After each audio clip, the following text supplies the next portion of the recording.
Imagine a powerful force that can form entire galaxies, yet remain hidden from view.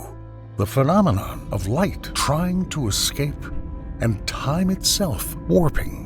This is the reality of supermassive black holes lurking at the centers of countless galaxies, including ours.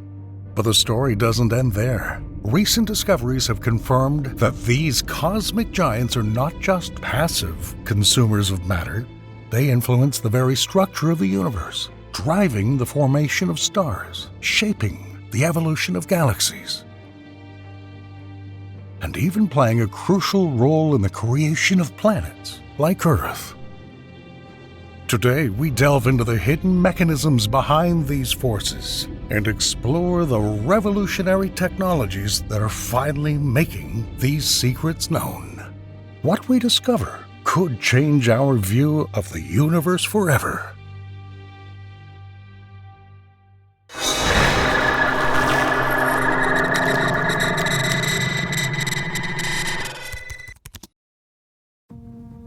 So first, let's make sure we're on the same page and discuss a bit of theory. Let's start with quasars, which serve as the energetic hearts of active galaxies in the universe. These luminous beacons, powered by supermassive black holes that absorb vast amounts of matter, outshine the collective light of all the stars in their host galaxies. In our case, however, a particular subset of quasars, known as red quasars, has attracted the special attention of astronomers. Unlike their bluer counterparts, red quasars are shrouded in cosmic dust, which plays a key role in their unique characteristics. The redness observed in these quasars is a direct effect of the dust that surrounds them. The dust absorbs shorter blue wavelengths of light and lets in longer red wavelengths.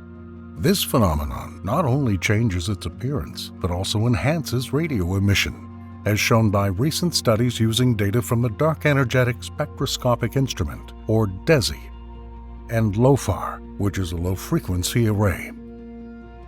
A study by Victoria Fawcett and her team at Newcastle University has found that red quasars emit stronger radio signals than their dust-free blue counterparts. Intense streams of radiation emanating from the quasar collide with the surrounding dust, exciting the molecules inside and causing them to emit radio waves. This interaction is key to understanding why red quasars are more radio loud. But why are these red quasars so important? Well, the answer lies in their age and stage of evolution. Red quasars are thought to represent a younger phase of the life cycle of active galaxies. The dust enveloping them is not just an obstacle, it's a remnant of the galaxy's past, probably formed during a starburst event, a period of intense star formation caused by galaxy mergers or other dramatic interactions. As the supermassive black hole continues to feed, its streams gradually blow away this dusty veil, revealing, in its place, a blue quasar with much fainter radio emission. This blowout phase refers to the evolution of a quasar from a dusty, radio-loud formation to a cleaner, bluer quasar with muted radioactivity. Observing red quasars gives astronomers a glimpse into the early stages of this transformation and provides valuable insights into the mechanisms that govern the evolution of galaxies. The discovery of thousands of red quasars by the Fawcett team underscores their importance in the cosmic landscape. These objects are not just rare anomalies, but crucial pieces of the puzzle in understanding how galaxies evolve. As supermassive black holes grow and evolve, so do their host galaxies, and the activity of quasars plays a central role in this dynamic process. Now that we understand the basics, we can easily continue our journey and delve deeper into the concept of the explosion phase and its impact on the evolution of galaxies.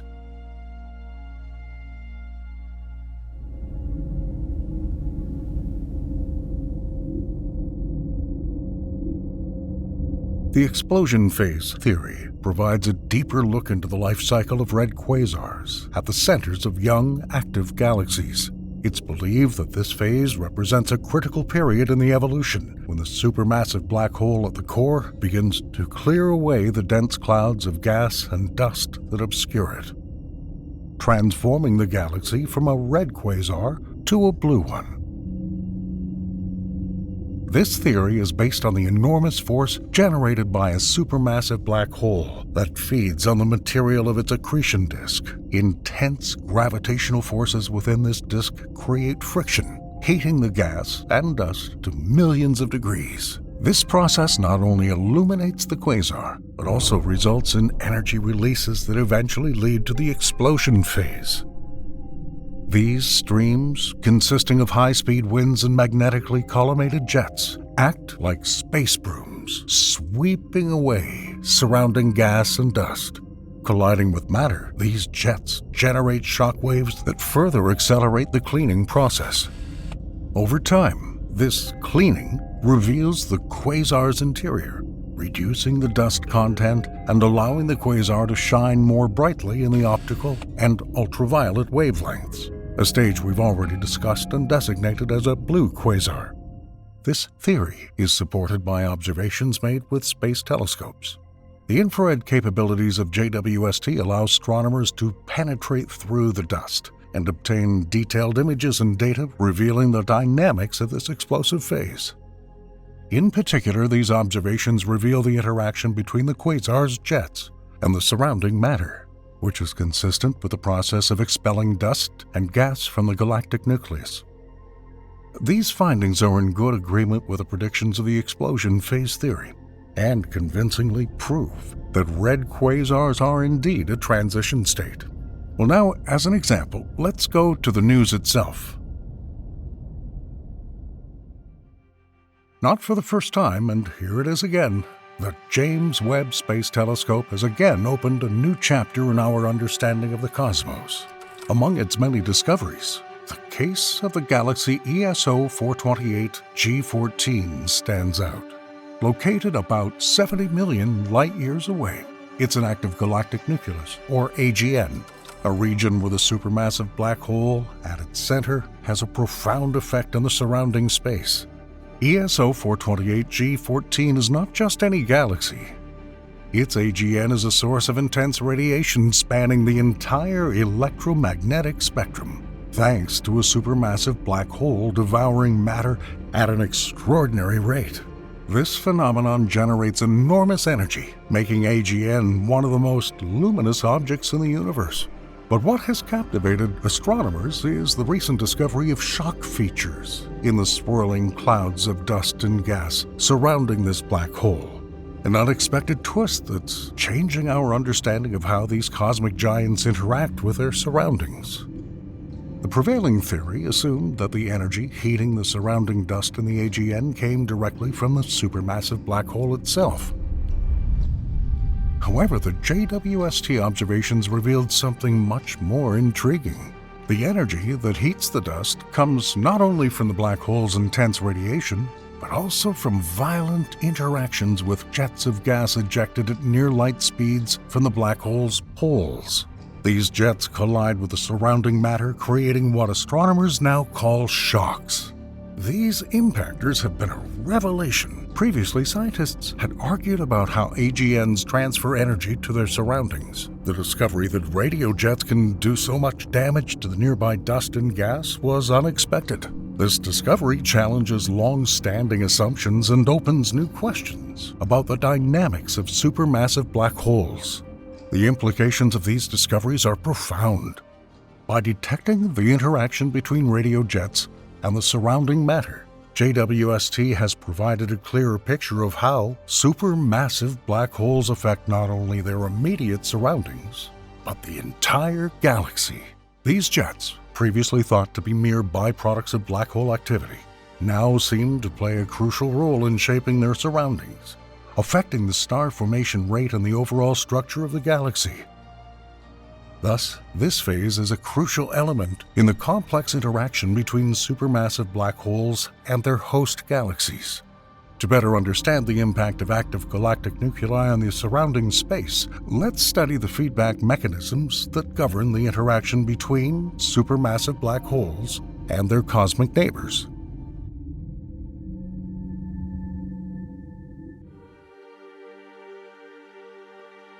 It's long been known that at the center of many galaxies is a supermassive black hole surrounded by a dynamic and turbulent environment, known as an active galactic nucleus, or AGN. The AGN is a region of intense radiation and powerful energy flows driven by an accretion disk, a swirling, chaotic structure of gas and dust that feeds the black hole. This disk, heated to millions of degrees under the action of enormous gravitational forces, emits radiation across the entire electromagnetic spectrum, from X-rays to radio waves. The accretion disk is not a homogeneous structure. It has distinct regions that behave differently depending on their proximity to the black hole.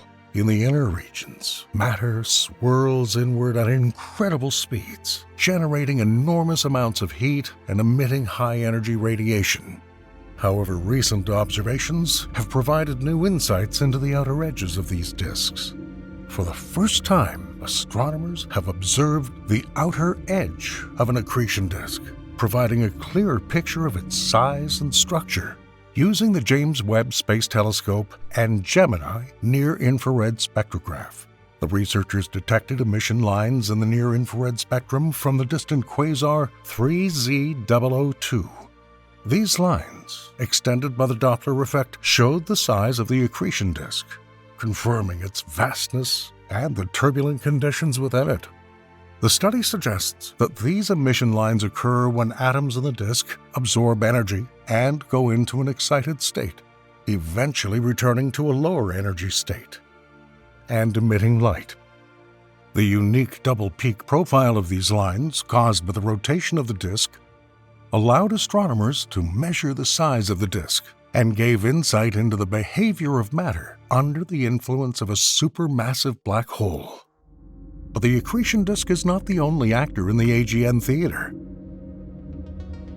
From the poles of the accretion disk fly out radio jets, streams of charged particles accelerated to near light speeds by the black hole's magnetic fields.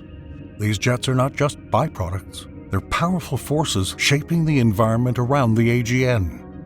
Colliding with the surrounding dust and gas, they create the very shock waves that can affect the evolution of the entire galaxy. The interaction of these jets with the interstellar medium can trigger star formation in some regions and suppress it in others. This feedback mechanism, known as AGN feedback, plays a critical role in regulating galaxy growth. By enriching the surrounding gas with heavy elements or blowing it out, these jets can dictate the rate of galaxy growth, effectively controlling the balance between star birth and star death. In addition to jets, black holes exert their influence through tidal disruption events, or TDES, when a star gets too close to a black hole and is torn apart by its gravitational forces. This process, often called spaghettification, causes the star to stretch and shred, with some of its material falling into the black hole and the rest being ejected into space. Recent research has confirmed that not all stellar material is absorbed by the black hole. Instead, much of it flies away, forming a huge spherical cloud of gas that can obscure high-energy radiation such as X-rays. This cloud, detected thanks to polarized light, provides a glimpse into the consequences of a TDE when a black hole's appetite leaves a visible mark on its surroundings. But this dust is not just small particles floating in a vacuum. It plays an important role in shaping our understanding of the universe and contains key information about the processes that govern the cosmos.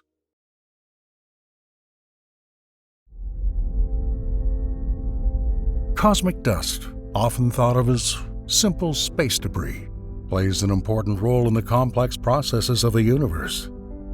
Cosmic dust is formed mainly from the remnants of stars and consists of tiny micron-sized particles, comparable in scale to the width of a human hair, and composed of elements such as carbon, silicon, and metals. These particles are produced not only by the phenomena discussed earlier, but also by various stellar events such as supernova explosions, when dying stars eject their outer layers into space, or by the gentle shedding of matter by red giants late in their lives. The formation of cosmic dust is evidence of the life cycles of stars. In the case of supernovae, the intense explosion scatters heavy elements throughout space, which eventually cool and condense into dust grains. Similarly, red giants, as they expand and lose their outer layers, contribute to cosmic dust by slowly ejecting material into the interstellar medium. The dust can subsequently be incorporated into new stars, planets, and even life, making it a critical component of cosmic recycling. But cosmic dust is not just a byproduct of stellar evolution. It has a profound effect on our observations of the universe.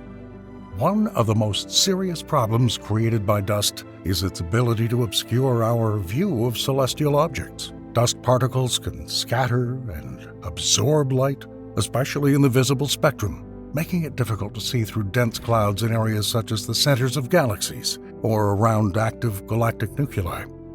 Such obscuration is particularly problematic when studying black holes and quasars, where the presence of dust can hide the most interesting features.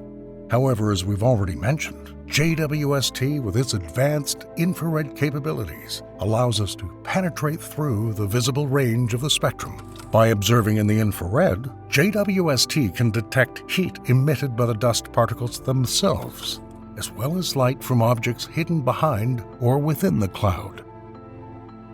As we continue to unlock the mysteries of space, the future is even more promising with the upcoming Nancy Grace Roman Space Telescope.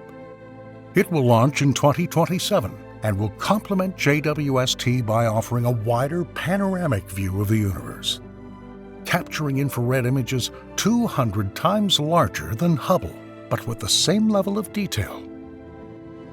The Roman's wide field of view will allow it to collect an unprecedented amount of data, providing insights into billions of galaxies and helping to create a 3D model of the universe. This telescope will not only expand our understanding of cosmic dust and its role in the formation of galaxies, but also possibly answer some of the biggest questions in astrophysics, such as the nature of dark energy and the structure of the universe on the largest scales. Whether mapping the expansion of the universe or discovering new exoplanets, the future of space exploration holds endless possibilities. Thanks to revolutionary technologies, we're already on the verge of unlocking secrets that will change the way we think about the cosmos forever. Stay curious and look up, because the universe is full of mysteries waiting to be explored.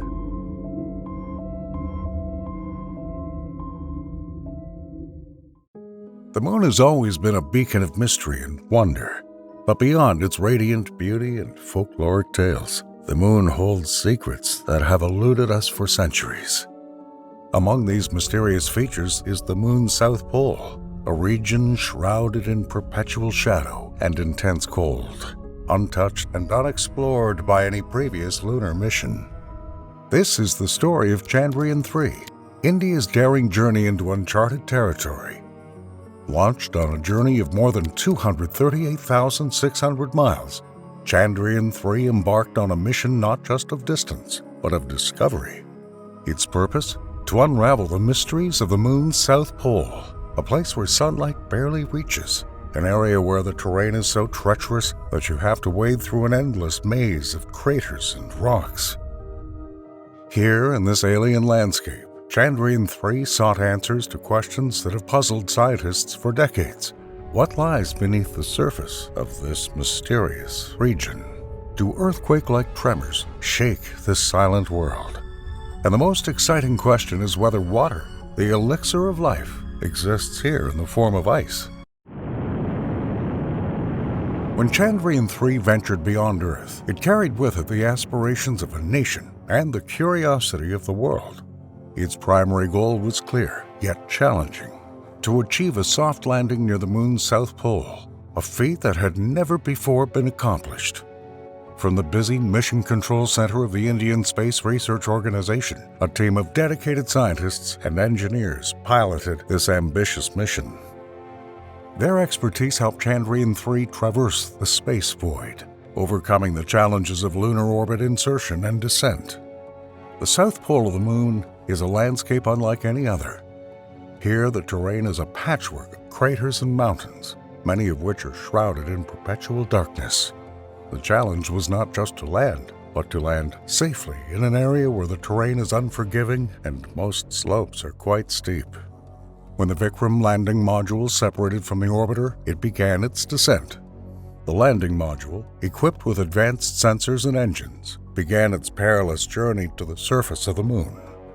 Imagine a spaceship autonomously navigating a maze of craters and boulders in search of a patch of land safe enough to land on. The landing module's onboard systems were hard at work, analyzing every inch of the terrain below. Against this treacherous landscape, the landing module also struggled with extreme temperatures.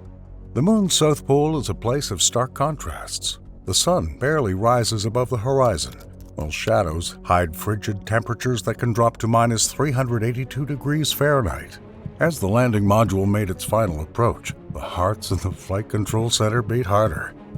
Every second was decisive, every maneuver a test of human ingenuity and technological prowess. With a light thud, Vikram landed,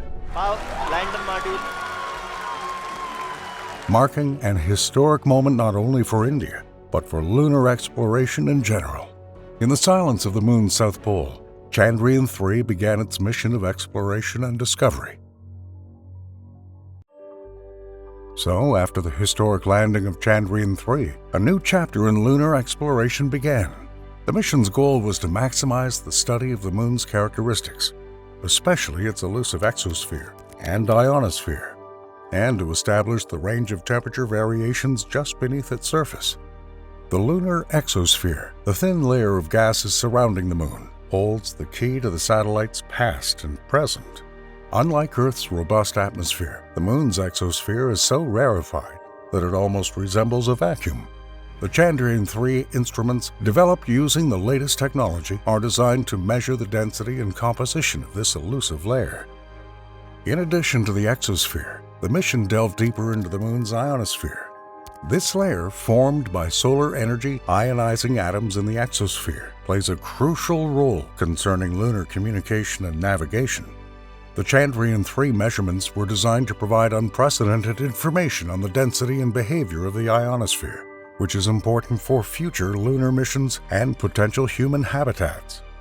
Another intriguing aspect of the mission was studying the temperature variations just beneath the lunar surface using one of 4 instruments on the landing module, JWST, or Chandra's Surface Thermophysical Experiment. The temperature probe, immersed in the lunar regolith, was tasked with the critical mission of mapping the thermal profile of the lunar soil. The results of Chandrayaan-3 revealed a sharp contrast in temperatures. On the surface, during a lunar day, temperatures rose dramatically to 140 degrees Fahrenheit. While just 8 centimeters deeper, they dropped significantly to 14 degrees Fahrenheit, demonstrating the lunar soil as a potential thermal insulator. This discovery provided new opportunities for future lunar habitats, suggesting that the lunar regolith could serve as a thermal insulator, protecting astronauts from the Moon's harsh extreme temperatures and harmful radiation. These studies were more than just scientific endeavors. They were stepping stones toward a future in which the Moon could be a gateway to future space exploration. Mission results on the lunar exosphere, ionosphere, and subsurface temperature laid the foundation for understanding the Moon's environment and its potential to support human life. Standing in the vast lunar landscape, Chandrayaan-3 was ready to detect a phenomenon that had not been observed for more than 50 years, a lunar earthquake. The mission succeeded in shedding light on one of the most intriguing and least understood aspects of the Moon. The Instrument for Lunar Seismic Activity, or ILSA, a seismic instrument, was designed to detect the slightest tremors on the Moon, and it did. Chandrayaan-3 detected what looked like a lunar earthquake. a significant discovery given that the last such observation was made during the Apollo missions in the early 1970s. Lunar quakes are fundamentally different from earthquakes. While Earth's seismic activity is largely due to the movement of tectonic plates, the Moon, which is devoid of these plates, experiences earthquakes for a variety of reasons. These tremors can last much longer than earthquakes, sometimes up to an hour, and their origin is a subject of scientific interest. The Chandrayaan-3 data suggests several possible causes for these earthquakes. One theory is a collision with meteoroids, which could cause shock waves that penetrate the Moon's crust. Another is Earth's gravitational pull, causing tidal forces that load the lunar crust. And finally, extreme temperature fluctuations on the Moon's surface can cause expansion and contraction, leading to earthquakes. These earthquakes are not just surface phenomena, they're windows into the Moon's interior. By analyzing the seismic waves, scientists can infer the composition and structure of our satellite's interior, which resembles a sonogram of the lunar interior. Such information is of great importance for understanding the formation and evolution of the Moon. The detection of a lunar earthquake by the Chandrayaan-3 spacecraft has not only provided a glimpse into the dynamic nature of our celestial neighbor, but has also opened up new insights into the geological processes that shape the Moon. To unravel the geologic mysteries of the Moon, Chandrayaan-3 carried out another exploration. Among the most intriguing finds was the discovery of sulfur, an element whose presence on the Moon has been shrouded in mystery. The Laser-Induced Breakdown Spectroscope, or LIBS rover, a marvel of scientific instrumentation, vaporizes tiny samples of lunar soil using high-energy laser pulses. When the plasma emits light, the spectroscope analyzes its wavelength, thereby revealing the presence of various elements, including sulfur. Sulfur on the Moon is a significant find. On Earth, sulfur is often associated with volcanic activity, raising questions about similar processes on the Moon in the past. Its presence could provide insight into the volcanic history of the Moon and the processes that shaped its surface. In addition to sulfur, another key objective of Chandrayaan-3 was the search for water ice, a search that's intrigued scientists for decades. Water ice on the Moon is not just a scientific curiosity, it's a potential resource for future human missions, offering water for life support and fuel production. Despite high hopes, Chandrayaan-3, like its predecessors, found no direct evidence of water ice on the Moon's surface. However, the lack of direct evidence is not a conclusion, but a clue leading to new hypotheses. One theory is cold trapping, in which water vapor can migrate to permanently shadowed craters at the poles, freezing into ice. The detection of sulfur adds another layer to this theory, as sulfur may be trapped with the water ice and released as a result of the breakdown of water molecules by high-energy solar radiation. The lack of direct evidence for the existence of water ice raises important questions. Is the ice deeper beneath the surface, shielded from detection by the insulating properties of the lunar soil? Or is its prevalence more heterogeneous and elusive than previously thought? During its exploration of the Moon's south pole, Chandrayaan-3 found more than just sulfur. The rover's LIBS instrument made the first ever in situ measurements of the elemental composition of the lunar surface in this region. In addition to sulfur, the instrument detected aluminum, calcium, iron, chromium, and titanium, each element reflecting part of the complex geologic history of the lunar surface. Further measurements added new details to this discovery, further revealing the presence of manganese, silicon, and oxygen. These elements, each with its own unique spectral signature, provided clues to the formation of the Moon and its evolutionary history. Studies of the presence of hydrogen, a key component in the search for water, also continue. The mission's discovery of these elements and the ongoing search for water ice underscore the dynamic and complex nature of the Moon's geology. Each discovery, each unanswered question, moves us further in our quest to understand our nearest celestial neighbor and prepares us for the next steps in lunar exploration. as the Chandrayaan-3 mission at the Moon's South Pole opened a new chapter in lunar exploration. It also paved the way for the next ambitious leap, the Lunar Polar Exploration Mission, LUPEX for short. This joint venture between the Indian Space Research Organization and Japan Aerospace Exploration Agency is scheduled to launch no earlier than 2026. LUPEX plans to send an unmanned lunar lander and rover to further explore the South Pole region of the Moon. JAXA will likely provide the H-3 launch vehicle and rover under development, and ISRO will provide the lander. This mission represents a significant step in international cooperation on lunar exploration. The mission's goals are multifaceted. It will demonstrate new surface exploration technologies critical for sustained lunar exploration in the polar regions. Precise landings will be achieved by using a feature-matching algorithm and navigation equipment derived from the JAXA Smart Lander for Investigating Moon mission. The LUPEX rover will carry several instruments from JAXA and ISRO, including a drill capable of collecting samples from a depth of 5 feet, 1.5 meters. Finding and analyzing water are key goals of the mission, and the potential discovery of water ice could be a game-changer for future lunar missions. In parallel with LUPEX, ISRO's Chandrayaan-4 mission, designed to return samples from the Moon, is in the planning stage. Scheduled for launch by 2028, Chandrayaan-4 will consist of 4 modules: a transition module, a descent module, an ascent module, and a re-entry module. The ambitious goal of the planned mission is to return soil samples from the Moon, which will provide invaluable information about the lunar environment. The mission will involve complex maneuvers, including sample collection, docking in lunar orbit, and returning samples to Earth. Chandrayaan-3's innovative discoveries, from the detection of sulfur and other elements to the study of lunar earthquakes, have revealed new layers of the Moon's mysterious nature. These results provide crucial insight into the Moon's geology, its internal structure, and the potential for future lunar habitats. Looking ahead, the future of lunar exploration is promising.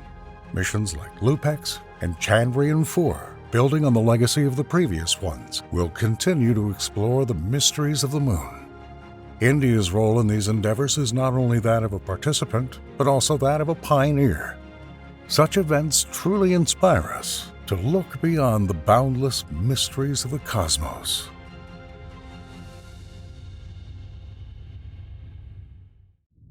In the infinite depths of the universe lies a fundamental principle, as mysterious as it is omnipresent.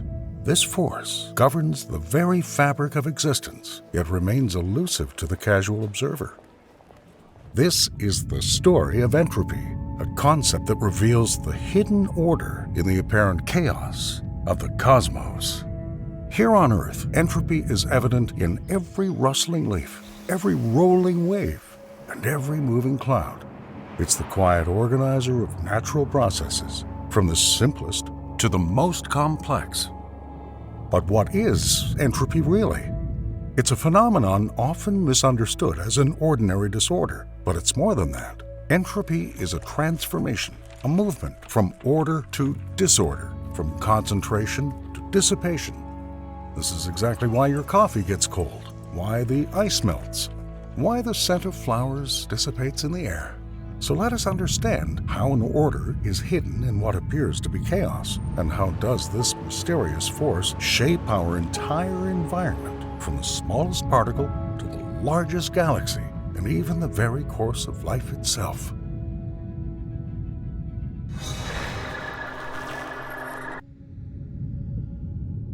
There is a hidden force at work in every corner of our world, from the quiet forests to the bustling hearts of our cities.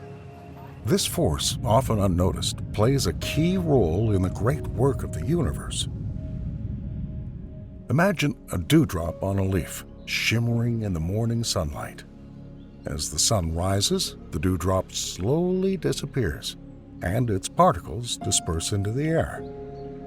This phenomenon illustrates a fundamental principle of nature: the transition from a concentrated state, the dewdrop, to a dispersed state, the water vapor in the air. At the molecular level, this principle manifests itself as the tendency of particles to move from a state of concentration to a state of dispersion. This is similar to the way a crowd disperses after a concert, moving from a structured gathering to random scattered groups. In the center of our cities, this principle is reflected in the rhythm of daily life. The concentrated bustle of the morning rush hour gradually fades away as the day progresses. Entropy is often misunderstood as simple chaos or disorder, but it's much more nuanced than that. It's about transformation and change. Like a sandcastle slowly crumbling under the merciless waves, entropy is the inevitable transition from order to disorder. This concept is encapsulated in the second law of thermodynamics, a fundamental principle of physics. It states that in any closed system, entropy will either remain constant or increase over time. In other words, the natural course of the universe is toward greater dispersion and disorder. From the grand scale of the cosmos, where stars and galaxies form and disappear, to the minutiae of our daily lives. This principle is a universal constant. It governs the birth and death of stars, the flow of rivers, and even the fading heat in a coffee cup. Imagine a steaming cup of coffee left on a table. Over time, its heat dissipates into the surrounding air, cooling the coffee. This is entropy in action, redistributing energy from a concentrated state, hot coffee, to a more diffuse state, a cold room.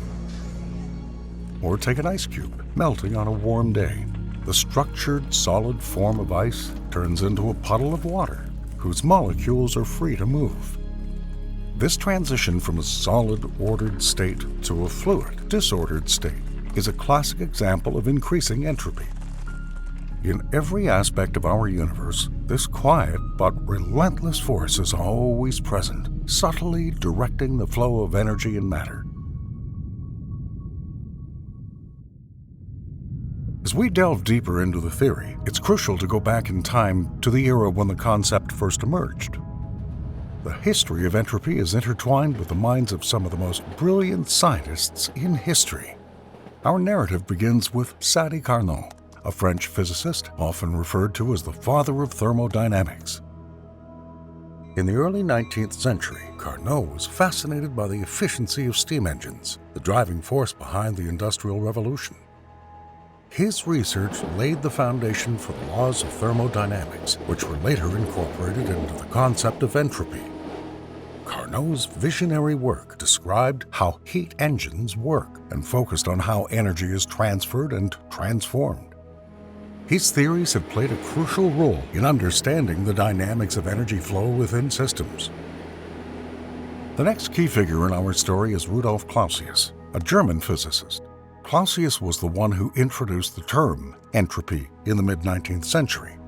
He built on Carnot's ideas by delving into the nature of heat and energy transfer. Clausius's work led to a more formal definition of entropy. He suggested that heat cannot spontaneously transfer from a colder body to a hotter one, the principle underlying the second law of thermodynamics. His mathematical formulation of this concept allowed it to be quantified, bringing clarity to its elusive nature.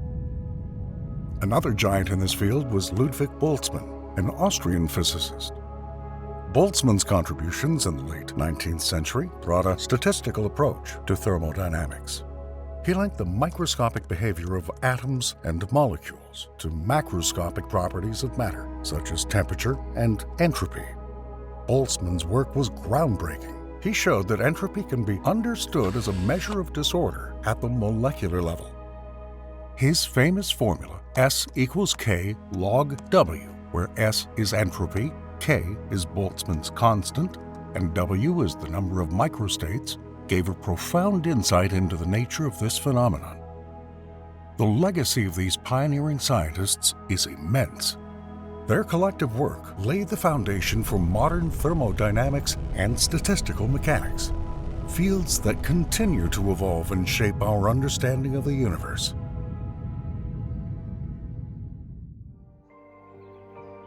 Turning our gaze to the natural world, we find that entropy is at work in every ecosystem, shaping the environment and the life within it. Nature, in its infinite complexity, is a vivid canvas of disorder in action.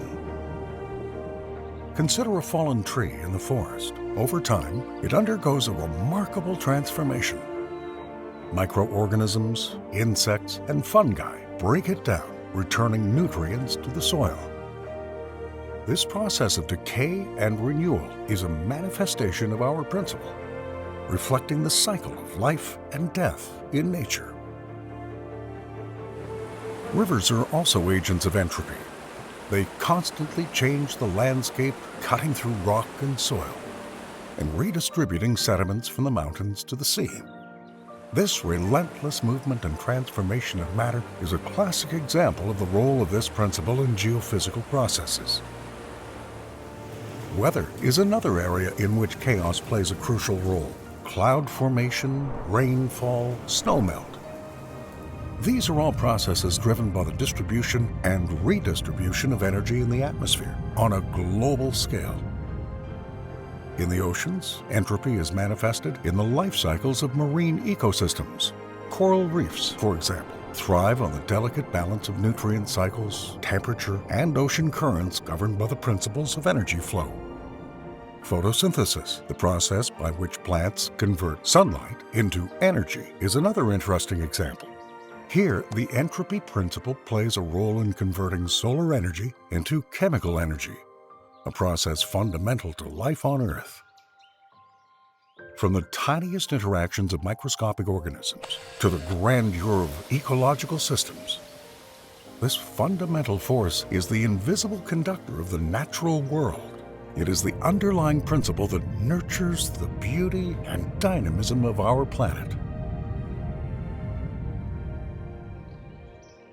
Life on Earth, in all its diverse forms, is deeply intertwined with the principles of energy flow and transformation. This complex relationship between life and energy reveals a universe in which chaos and order coexist in a delicate balance. Consider the simple process of seed germination. This process is a microcosm of life's ability to use and organize energy. As the seed grows, it absorbs energy from the environment, converting it into structured, organized forms. However, there's a price to pay for this organization, an increase in the overall disorderliness of the system. In the human body, entropy is our constant companion. Our cells are energy conversion power plants, constantly converting nutrients into energy. This metabolic activity is vital to our existence, but it also leads to increased disorder as energy is released in the form of heat and waste products. Ecosystems are also valid examples. For example, in a rainforest, the flow of energy from the sun to plants and then through the food chain demonstrates the role of entropy in ecological processes. Each transfer of energy from one organism to another involves energy dissipation, contributing to the overall disorder of the ecosystem. Looking at the bigger picture, the evolution of life on Earth can be seen as a journey through entropy, from the first single-celled organisms to the complex network of life we see today. Evolution has been a process of increasing complexity, driven by the fundamental laws of energy and matter. In the grand narrative of life, entropy is not just a concept of decay or disorder. It's the driving force behind growth, complexity, and a constant cycle of transformation. Life in all its forms thrives in the delicate balance between order and chaos, a testament to the profound interplay of energy and matter.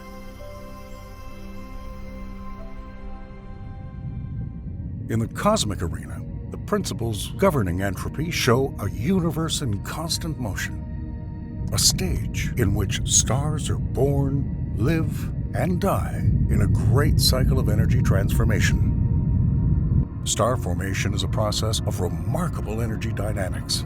Inside nebula, clouds of gas and dust collapse under gravity, heating up and eventually triggering nuclear fusion. It's a transition from potential energy to kinetic energy, a cosmic example of energy distribution on an enormous scale. The life cycle of stars can be seen as a narrative of energy transformation. In their final moments, massive stars explode as supernovae, dispersing their elements across the cosmos. This dispersion is a powerful demonstration of the universe's tendency to increase the dispersion of energy and matter. Black holes, in turn, represent one of the most intriguing aspects of cosmic entropy. These mysterious objects, which have such a strong gravitational pull that even light cannot escape them, play a significant role in the energy dynamics of the universe. The black hole event horizon marks the point of no return, where matter and energy are irreversibly absorbed, contributing to the overall disorder of the cosmos. By the way, our channel has already published a detailed video about the connection between black holes, Hawking radiation that depletes them, and entropy. We recommend you watch it. The expansion of the universe is itself a confirmation of these principles.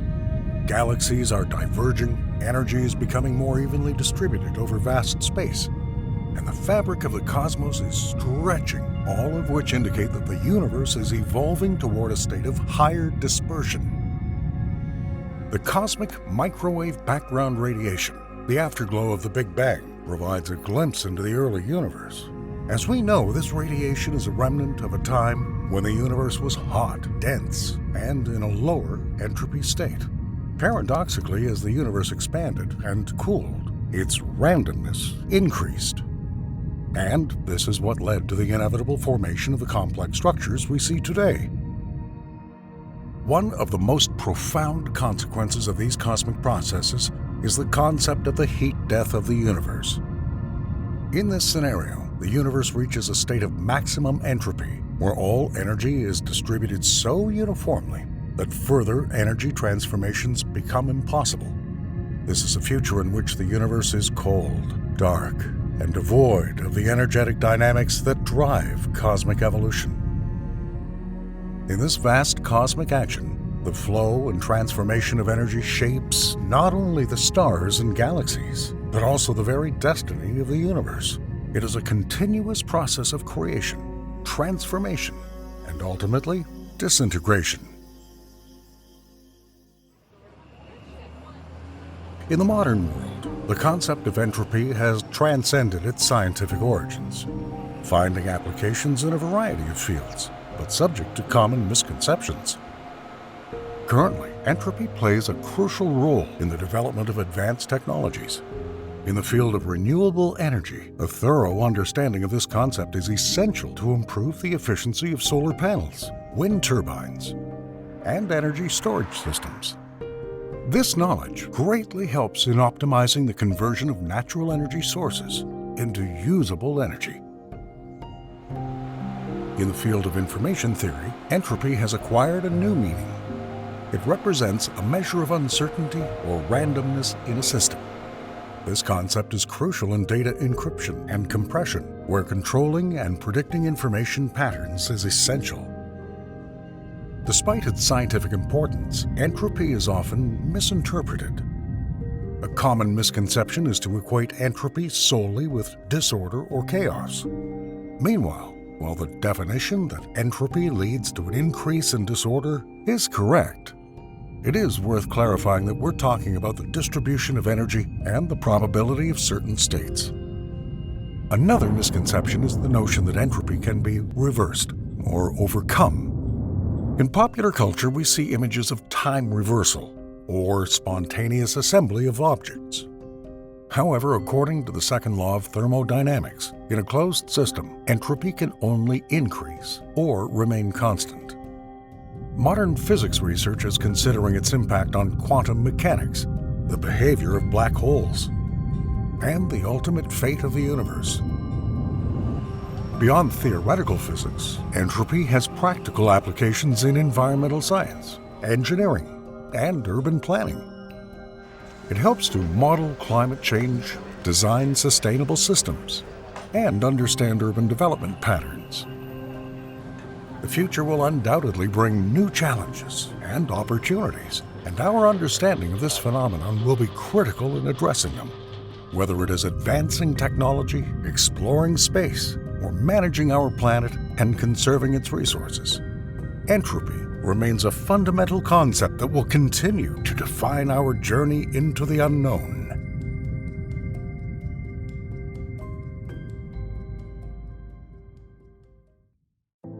Mercury is an enigmatic planet. Despite being closest to the Sun, it's still the least known to us. Often overshadowed by its neighbors, it's a world of mystery waiting to be revealed.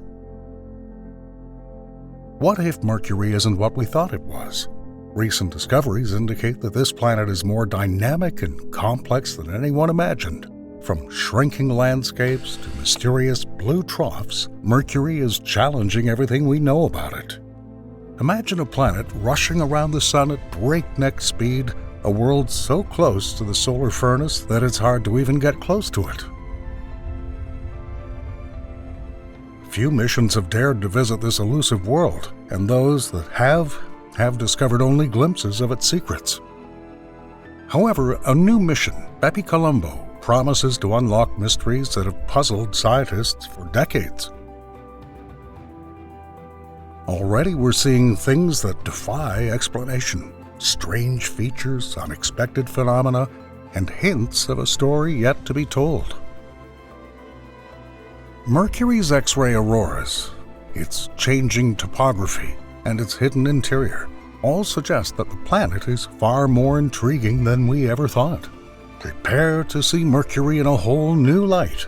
It's not just a planet, it's a mystery at the edge of the Sun. Mercury, the innermost planet, orbits closest to the Sun. It's the smallest planet, slightly larger than our Moon, and takes only 88 Earth days to complete one orbit. Because of its proximity to the Sun, Mercury experiences temperature extremes ranging from scorching highs of 800 degrees Fahrenheit to icy lows of -290 degrees Fahrenheit overnight. Its surface is a mosaic of craters, ridges, and plains. Unlike other planets, it has no significant atmosphere to protect it from meteoroids, resulting in a landscape heavily riddled with craters and reminiscent of our Moon. One of the most striking features is the Caloris Basin, one of the largest impact craters in the solar system. This massive basin, about 960 miles in diameter, was formed by a colossal impact early in Mercury's history. Another unique aspect of Mercury is its unusually large core, which makes up about 85% of the planet's radius. This iron-rich core generates a magnetic field, but it is only 1% as strong as Earth's. Despite its weak magnetic field, Mercury has magnetic poles and a magnetosphere that interacts with the solar wind, creating phenomena such as the recently discovered X-ray auroras. Exploring Mercury presents significant challenges. Mercury's proximity to the Sun means that spacecraft must withstand intense solar radiation and heating. In addition, Mercury's fast orbit requires precise and energy-intensive maneuvers to enter its orbit. In 1973, NASA launched Mariner 10, the first spacecraft to visit Mercury. Mariner 10 utilized the gravitational assistance of Venus, allowing it to make 3 flybys of Mercury between 1974 and 1975. These flybys produced the first close-up images of the planet's surface, showing the planet's heavily cratered terrain and complex geologic features. The spacecraft's images showed a world similar to our Moon, with vast plains and numerous impact craters. However, the mission captured only 45% of the planet's surface, leaving much unexplored. Despite the limited coverage, the mission data laid the groundwork for future research. Decades later, the Messenger spacecraft, launched by NASA in 2004, became the first spacecraft to orbit Mercury. After a challenging journey that included flybys of Earth, Venus, and Mercury itself, the spacecraft entered its target orbit in 2011.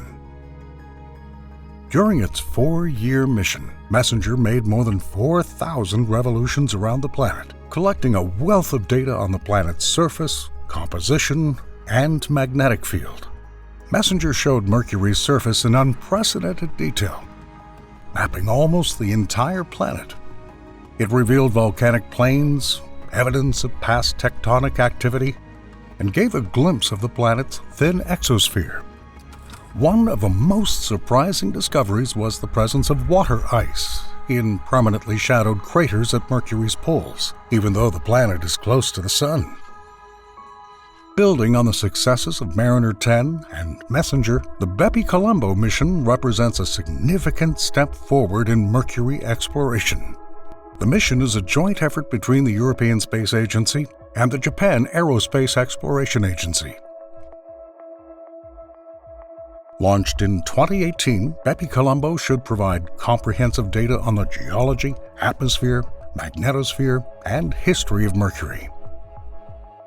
Bepi-Colombo consists of two main spacecraft, ESA's Mercury Planetary Orbiter and JAXA's Mercury Magnetospheric Orbiter, also known as MAIO.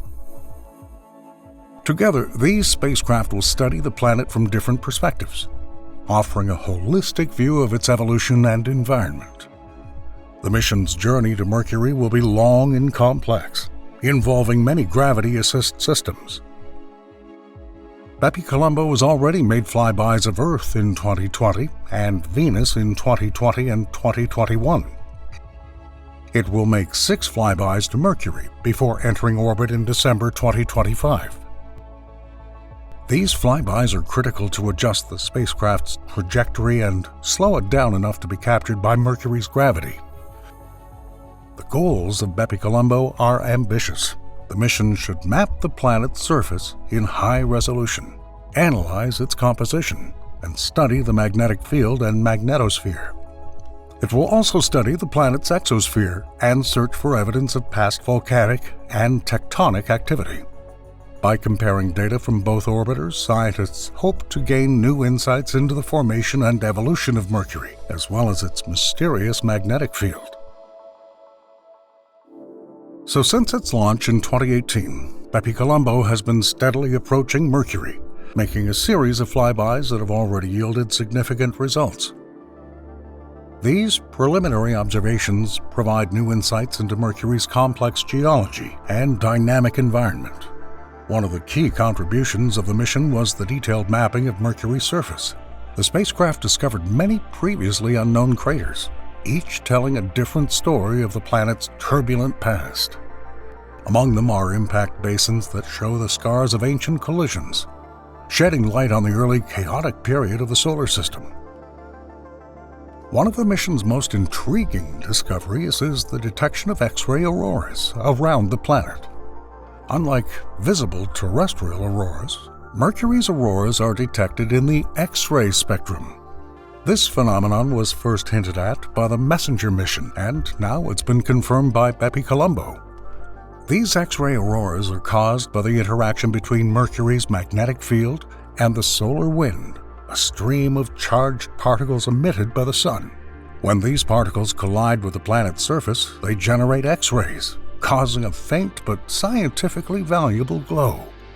This discovery not only confirms the presence of a magnetosphere, but also provides insight into the nature of Mercury's magnetic field and its interaction with the solar wind. Another important recent discovery was confirmation that Mercury continues to shrink. High-resolution images have revealed features such as lobate scarps and wrinkle ridges, which are formed by the compression of the planet's crust as its core cools and hardens. These results build on observations made by the MESSENGER mission and provide clear evidence of Mercury's ongoing geologic activity.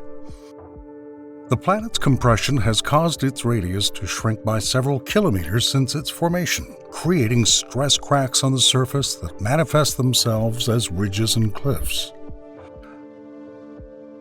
Bepi-Colombo, in turn, has identified several regions where this contraction is most obvious, providing a unique opportunity to study planetary geology in real time. These regions reveal not only Mercury's cooling history, but also its current state, giving scientists clues about the planet's internal structure and thermal evolution. At first glance, Mercury's heavily cratered surface resembles that of our Moon.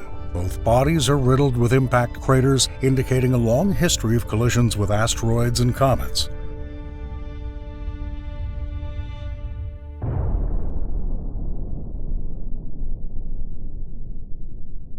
However, a closer look reveals significant differences. Mercury's craters are often interspersed with ridges and fault scars, which are less common on the Moon. These scars are indicative of Mercury's compression, a process not observed on the Moon. In addition, there are areas on Mercury's surface with fewer boulders than on the Moon, suggesting different geologic processes. One of Mercury's most enigmatic features is its depressions. First discovered by the Messenger mission, they're irregular, shallow depressions, often surrounded by bright halos. Their formation has puzzled scientists since their discovery. Initially, the researchers hypothesized that these depressions might be of volcanic origin. They considered the possibility that volcanic processes had left behind these unusual formations. However, the distinct appearance of the depressions and the lack of associated volcanic features prompted further investigation. According to current thinking, Mercury's troughs were formed by sublimation, a process by which solid materials are converted directly into gas. This process probably involves volatiles beneath Mercury's surface. When these volatiles sublimate, the surface erodes, forming the sinkholes and bright halos seen around the depressions. These data suggest that despite its proximity to the Sun, Mercury stores volatile compounds just beneath its surface. Continued sublimation and the formation of depressions indicate that the planet is still a geologically active world, contrary to previous beliefs.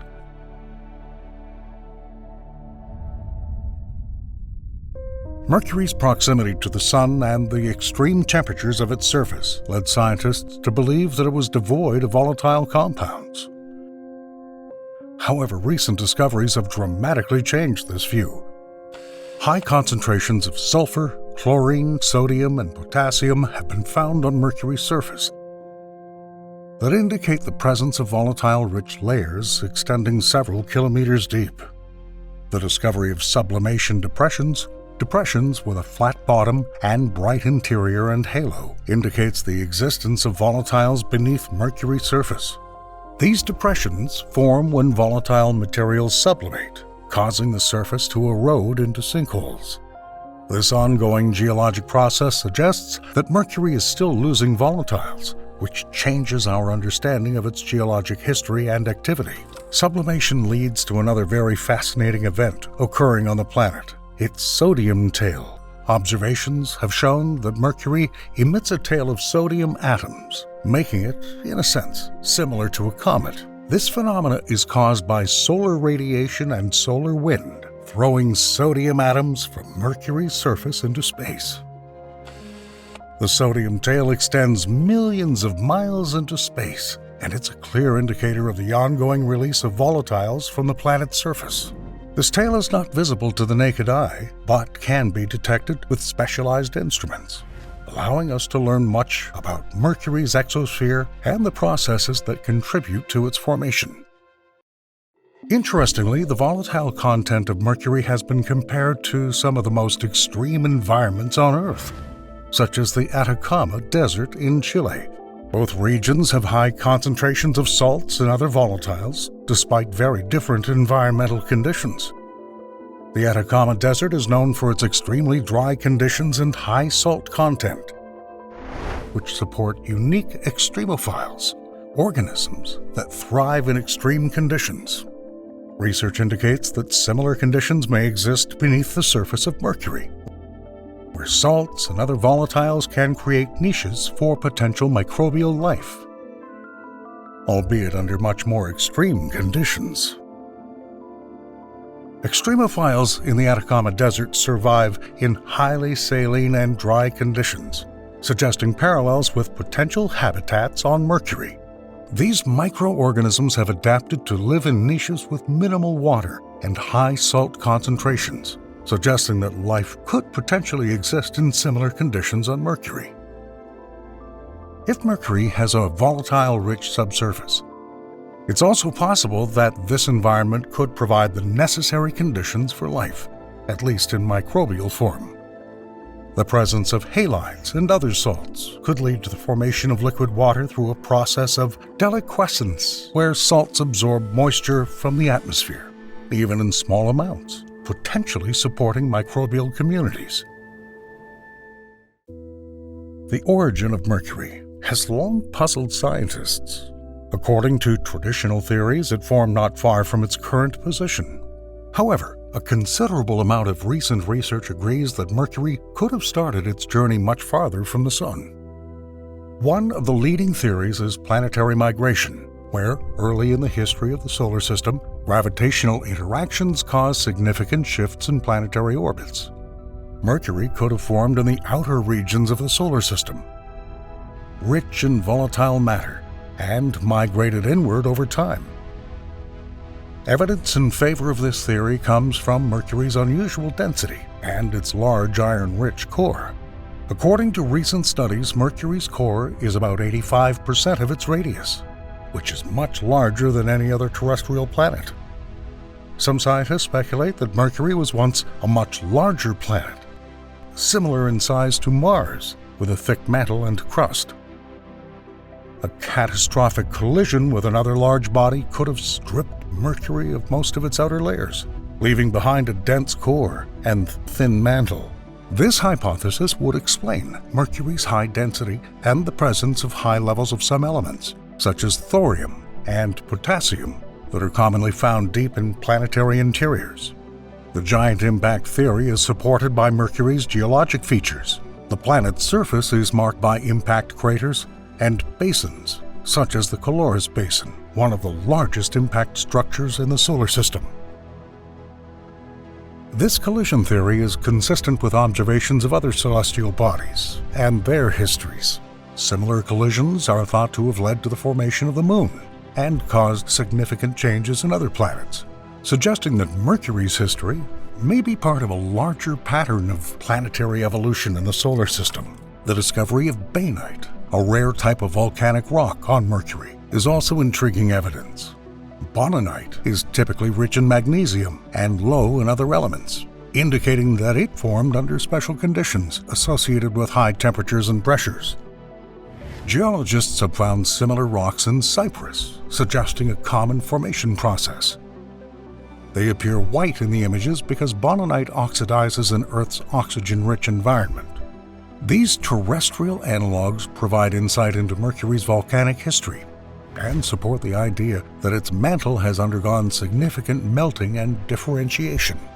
On Cyprus, bonanite is associated with ancient tectonic processes when the oceanic crust was pushed deep into the mantle and partially melted. The presence of similar rocks on Mercury suggests that it too has undergone intense geologic processes, possibly related to a hypothetical major collision and subsequent migration. By comparing geologic formations on Mercury with those on Earth, scientists can piece together the story of Mercury's formation and evolution. Features such as fault lines, ridges, and volcanic plains on Mercury resemble those in tectonically active regions on Earth. These comparisons show that despite its small size and proximity to the Sun, Mercury has a dynamic and complex geologic history. Studying Mercury's geology not only helps us understand its past, but also provides insight into the processes that have shaped other rocky planets in our solar system.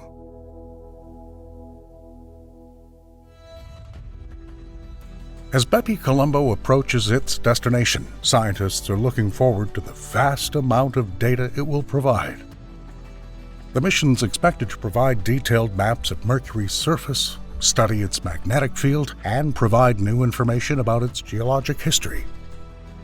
Although the search for life on Mercury is unlikely, the discovery of volatiles and potentially subsurface environments offer intriguing possibilities. Extremophiles on Earth thrive in harsh environments, hinting that similar life forms could exist on Mercury, given the right conditions. Mercury occupies a unique place in planetary science. In the broader context of solar system studies, this planet serves as a key to unraveling the history and evolution of the terrestrial planets. Its study helps us understand the processes that have shaped not only our solar system, but perhaps the rest of the solar system as well. As we look forward to the next wave of discoveries, Mercury promises to remain the center of scientific inquiry, offering endless opportunities to learn more about the universe and our place in it.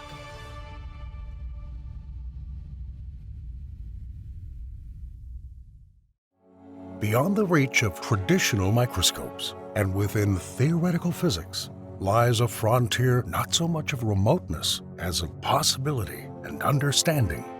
This frontier is challenged not by physical barriers or vast distances, but by the depth of its implications and the invisibility of its scope.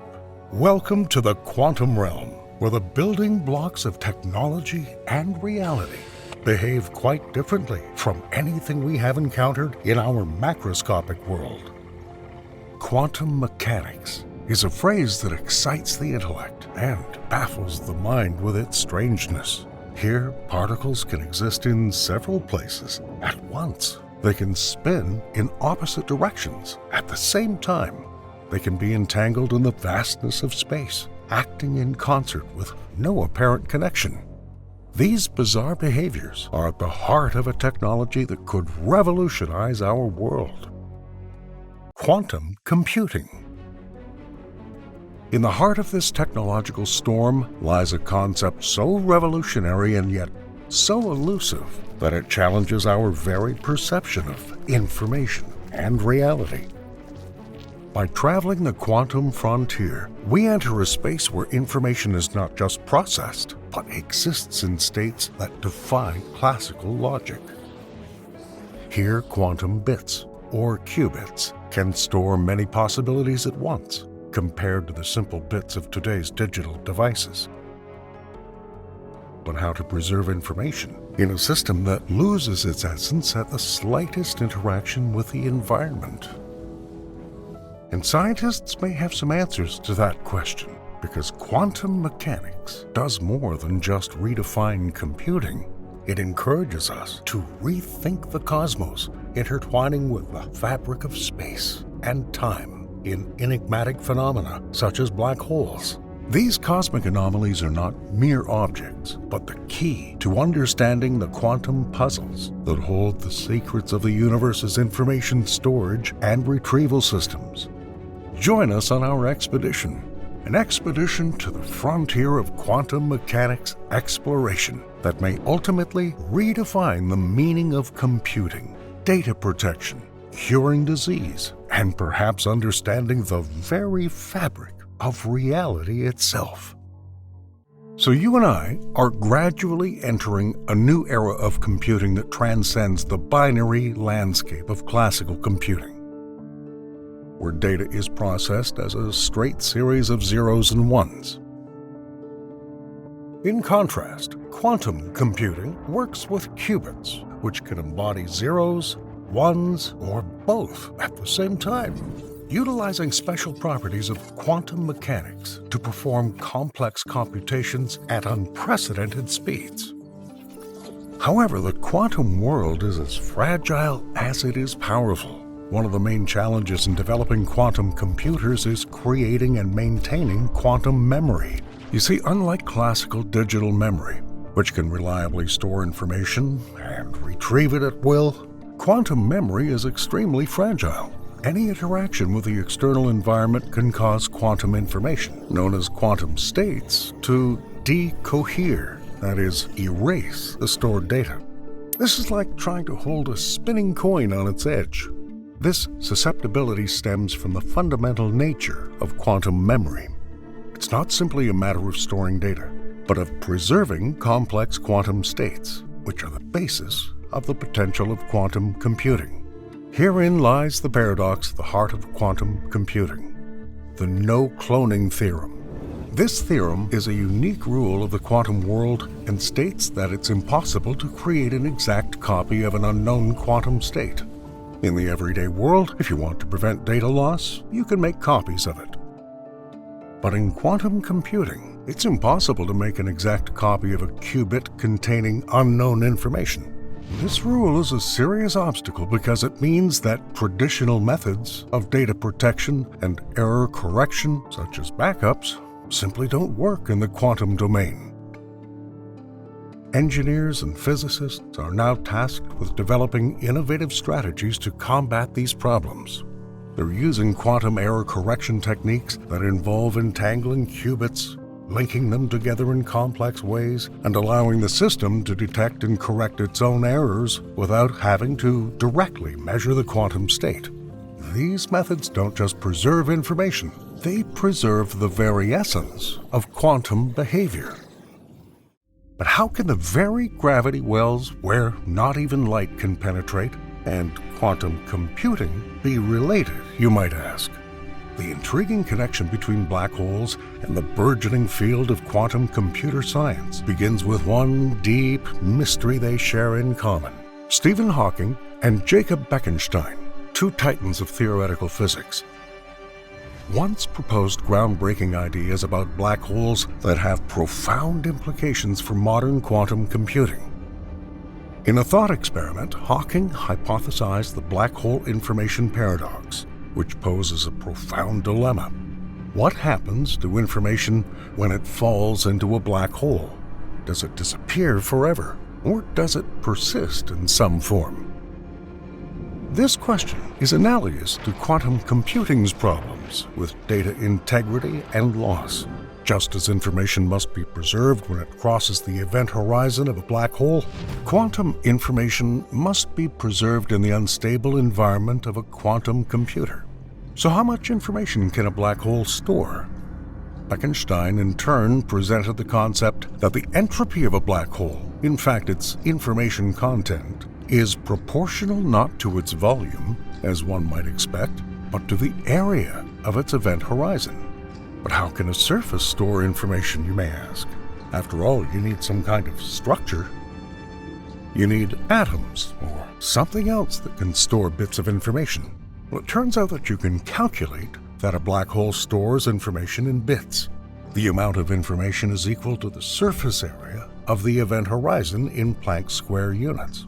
Planck units are the smallest measurable scales in the cosmos. These units, named after Max Planck, mark the limits beyond which classical theories of gravity and space begin to break down and quantum effects become dominant. Planck units serve as a bridge in our understanding of quantum and cosmological scales, providing a framework that helps us quantify the universe in the most minuscule dimensions imaginable. So why is the information content of a region of space equal to the surface area surrounding that region and not its volume? Consider this analogy to better understand the unconventional way information is stored in a black hole. Imagine that your room is not just a library, but a magical library where your entire collection of books can be encoded simply on the wallpaper that covers the walls. Here, instead of measuring the volume of the room to determine how much it can hold, we look at the surface area of the walls. This radical idea reflects how black holes store information, but not in their vast void, but on their outer surface, at the event horizon. And this leads us to the holographic principle, which may seem like science fiction, but it is a serious scientific theory inspired by the thermodynamics of black holes. A hologram, colloquially speaking, is a flat surface that contains all the data needed to display a three-dimensional image. If you apply this to the universe, a startling possibility arises. Everything you see around you, from your cup of coffee to the stars in the sky, could be a projection of information encoded on a distant two-dimensional surface. The Won-Maldacena model, known as the Anti-de Sitter Conformal Field Theory Correspondence, or ADS-CFT, goes further. It proposes that the type of universe described by Einstein's theory of gravity, negatively curved and seemingly limitless, could be equivalent to a gravity-free quantum field theory defined at the boundary of that space. Essentially, it's as if there were a boundary at the end of the universe that contained a two-dimensional description of all three-dimensional events occurring in it. This revolutionary idea suggests that our understanding of space and time, however intuitive it may seem, may be an emergent phenomena from a deeper, more fundamental reality. The implications for quantum computing are profound. By mimicking the natural holographic data storage observed in black holes, engineers will be able to create quantum systems that are both stable and powerful, capable of performing computations impossible for classical computers. As we move closer to mastering quantum computing, its impact on our future is becoming increasingly clear and promising. This technology doesn't just increase the speed of data processing, it expands our ability to solve problems previously thought unsolvable. Cryptography, medicine, and space exploration are just the beginning. In the field of cryptography, quantum computing is a double-edged sword. On the one hand, they pose a significant threat to existing encryption methods. Traditional security protocols rely on the complexity of factorizing large numbers, for which quantum computers are exceptionally well suited. This capability means that most existing encryption methods can become obsolete over time, leaving data vulnerable, from your personal correspondence to access to your bank account. However, this same ability opens up the potential for quantum cryptography, which can provide a level of security that's fundamentally unbreakable. Quantum key distribution uses the principles of quantum mechanics to create secure communication channels. Unlike traditional keys, any attempt to eavesdrop on quantum keys changes their state, thereby revealing the presence of an attacker. This method could revolutionize the transmission of sensitive information, making our data secure against even the most sophisticated attacks. In medicine, the impact of quantum computing could be revolutionary. The ability to accurately model molecules and biological processes opens new horizons in drug development.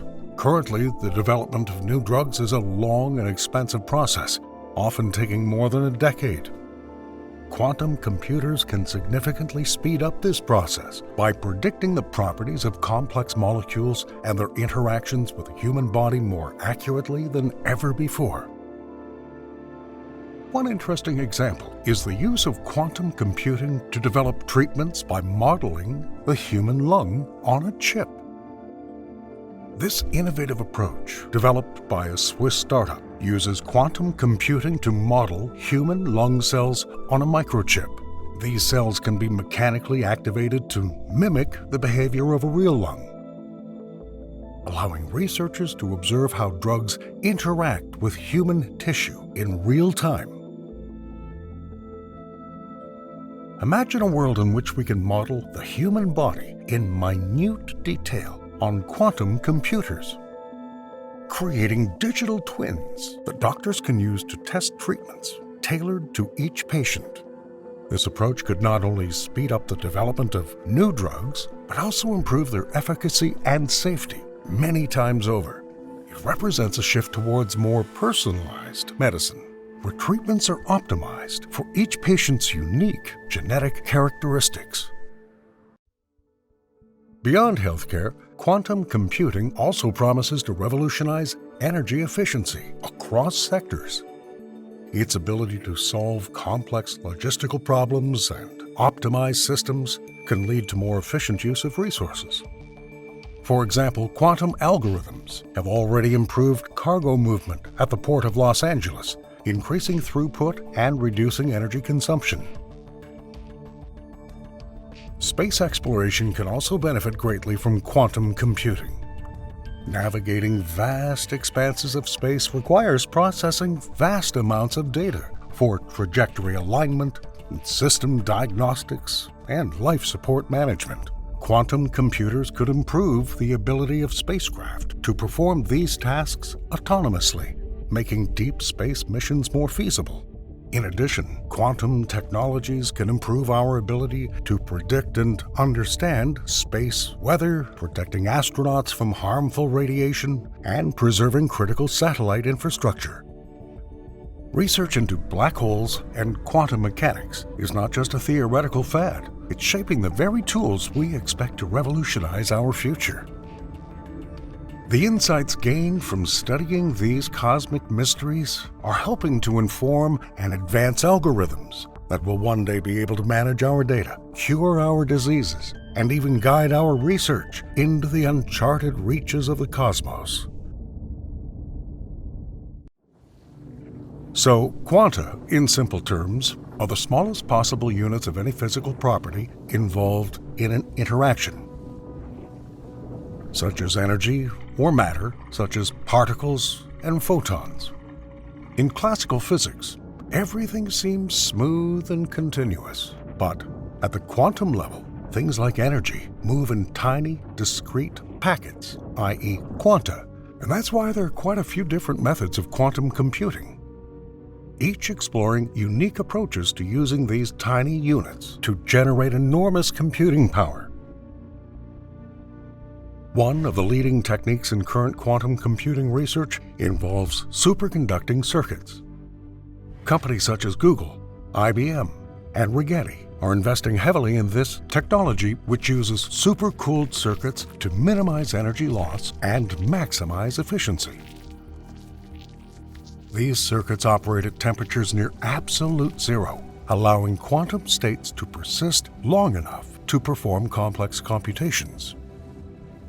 Another well-known method uses trapped ions and qubits. Companies such as IonQ and Quantinuum use this technique, where ions are held in space using electromagnetic fields and manipulated with lasers to perform quantum operations. This method boasts longer coherence times, meaning that quantum states remain stable for longer periods of time, although the speed of operation is generally slower compared to superconducting circuits. Photonic quantum computing is also gaining momentum with qubits encoded using photons, particles of light. This approach, promoted by companies such as Xanadu and startups affiliated with academic groups, operates at room temperature and uses the properties of light to perform quantum computing.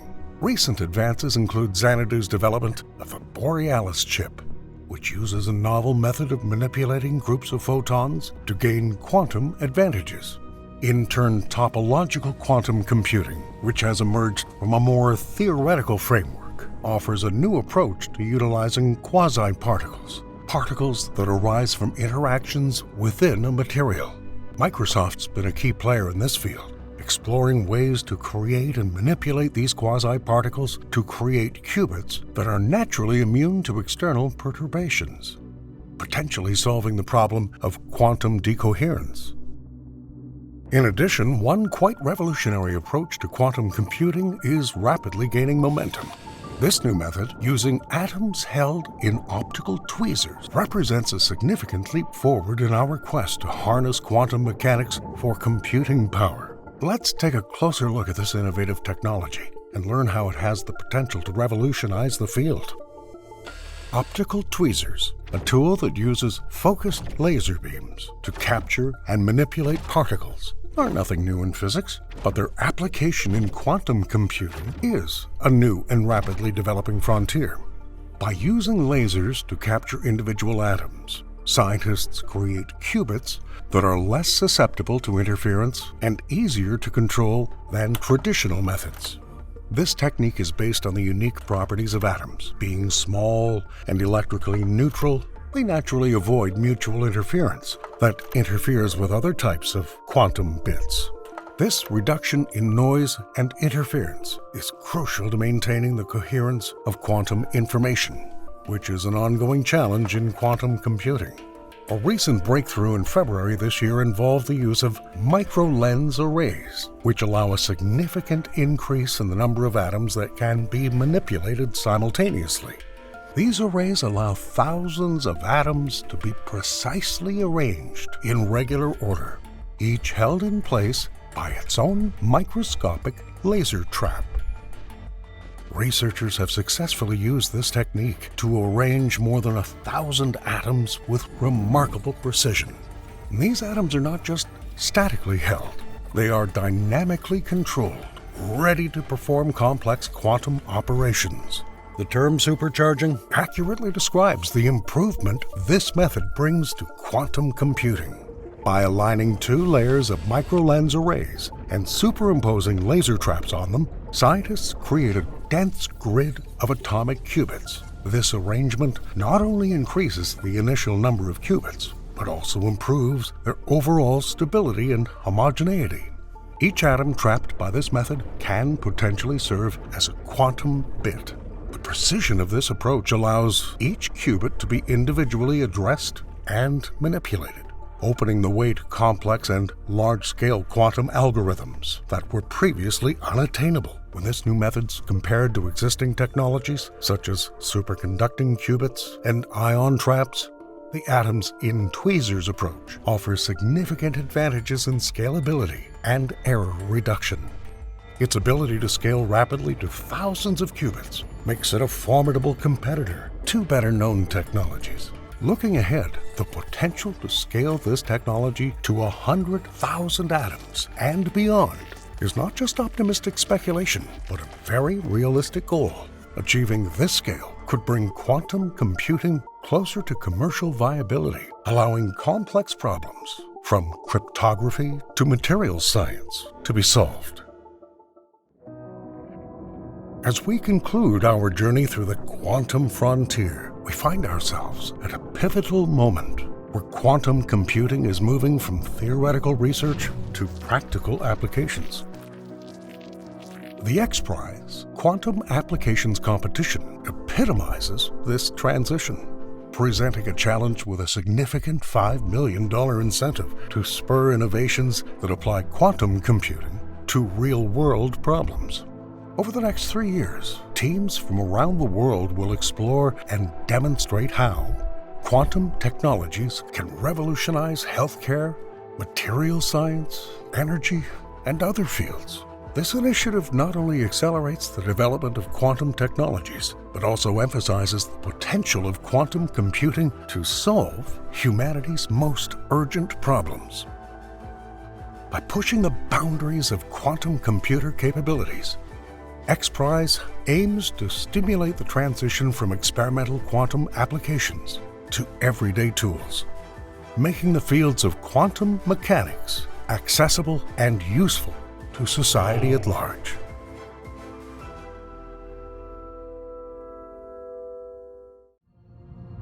You've probably heard of dark matter, the elusive substance that makes up about 1/4 of the universe. That ghostly puppeteer is pulling the strings of the galaxy but never showing itself. But what if dark matter is just the tip of the cosmic iceberg? Imagine a universe where the scales of gravity tip in mysterious ways, where stars and binary systems, two stars orbiting a common center, defy the very laws established by Newton and Einstein. What if their equations are not the final word? Recent research suggests anomalies and deviations in the orbital dance of double stars that neither dark matter nor our current understanding of gravity can fully explain. So, are we on the cusp of a paradigm shift? Is our view of the cosmos not as stable as we thought? In cosmic ballet, stars are the prima donnas that catch our eye. But have you ever wondered how these celestial luminaries come into being? It all starts in the dark, cold corners of a nebula, a vast cloud of gas and dust. Gravity plays a key role here, pulling the particles closer and closer until they no longer resist gravity. They merge, triggering a nuclear fusion reaction that produces a star. However, the life of a star does not last forever. There comes a point when the nuclear fuel runs out, and the star faces its inevitable demise. For massive stars, this end is nothing short of spectacular. A supernova explosion that eclipses entire galaxies, if only for a short time. These supernovae are not just cosmic fireworks. They are the forges of the universe. It's in the crucible of these explosions that elements heavier than iron are created. So the gold in your jewelry, the calcium in your bones, it's all stardust. The remnants of a supernova explosion. But here's where the plot gets twisted. In a universe dominated by dark matter, these stars and their explosive deaths are part of a larger scene. Dark matter, with its gravitational pull, influences the formation of galaxies and the distribution of stars within them. Imagine two galaxies, one with dark matter and one without. In the galaxy with dark matter, the gravitational forces are so strong that they can cause bursts of star formation, leading to a higher number of supernovae. In these galaxies, stars form and die at an accelerated rate, creating a dynamic and ever-changing landscape. Recent studies have even quantified this relationship, showing a direct correlation between the amount of dark matter in a galaxy and the rate of star formation. But what if this correlation is not as simple as it seems? Enter MOND, Modified Newtonian Dynamics. This theory suggests that gravity behaves differently at very small accelerations.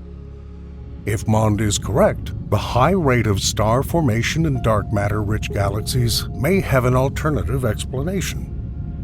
Double star systems, those cosmic pairs we discussed earlier, can serve as an ideal test laboratory for these theories. Their orbital dynamics can show whether Newtonian gravity persists or whether MOND offers a better explanation. As scientists delve deeper into the data, especially the treasure trove provided by the Gaia mission, we're getting closer to understanding the true nature of this galactic dance.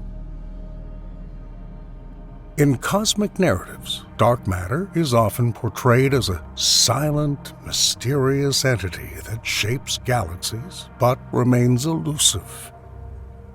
One of the most compelling theories attempting to solve this mystery is the Cold Dark Matter Model, or CDM. In the CDM model, dark matter is cold, which means that its particles move much slower than the speed of light.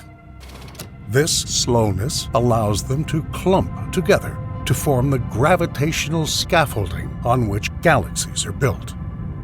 CDM-based computer modeling has been extremely successful in reconstructing the large-scale structure of the universe. It shows a cosmic network of galaxies connected by dark matter filaments that's very similar to what we observe. But, like any good story, there are unexpected plot twists. While CDM does an excellent job of explaining the grand architecture of the universe, it falters when we get closer to individual galaxies. Take, for example, the rotation curves of galaxies, the speed at which stars and gas rotate around the galactic center. According to Newtonian physics and the CDM model, this speed should drop sharply as we move away from the center. But observations tell a different story. The rotation curves remain surprisingly flat, suggesting that something else is involved here. Perhaps another kind of dark matter, or even a modification of gravity. And then there are dwarf galaxies, smaller satellites of larger galaxies like our Milky Way. The CDM model predicts many of these dwarf galaxies, but we just don't see as many as expected. These inconsistencies have led scientists to consider alternatives and question the very basis of the CDM model. Could it be incomplete, or are we missing an important piece of the cosmic puzzle? This is where MOND enters the scene again, offering a different set of equations that better explain these galactic features. It's like two different scripts of the same movie, each with its interpretation of the main character, dark matter.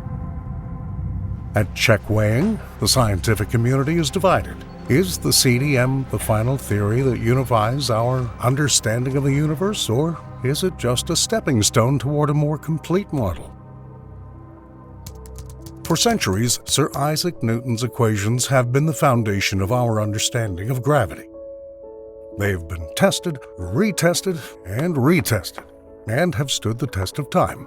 But what if there is more to the story? Introducing MOND, or Modified Newtonian Dynamics, a theory that dares to modify Newton's sacred equations. It suggests that gravity behaves differently at extremely low accelerations, such as at the outskirts of galaxies.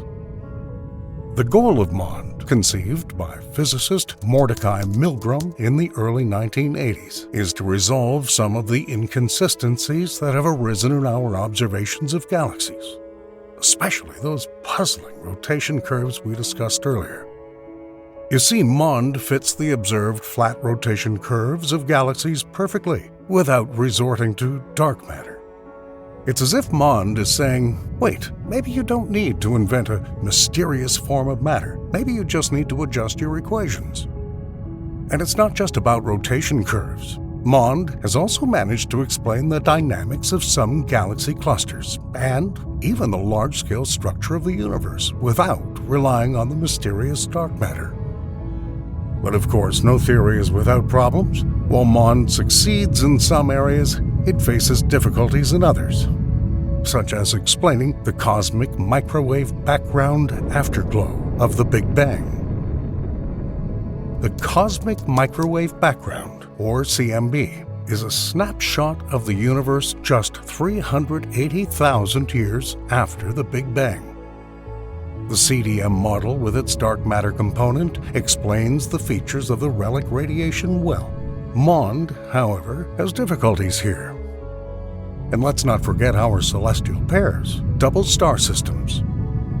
Recent studies, some of which we've already discussed, have shown contradictory results when applying MOND to double stars. So what does that give us? Well, at the very least, a state of exciting uncertainty.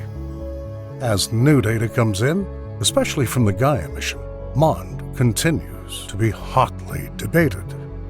Is MOND the missing piece of the puzzle that will finally explain the anomalies we observe? Or is it a useful but ultimately flawed stepping stone towards a more complete theory?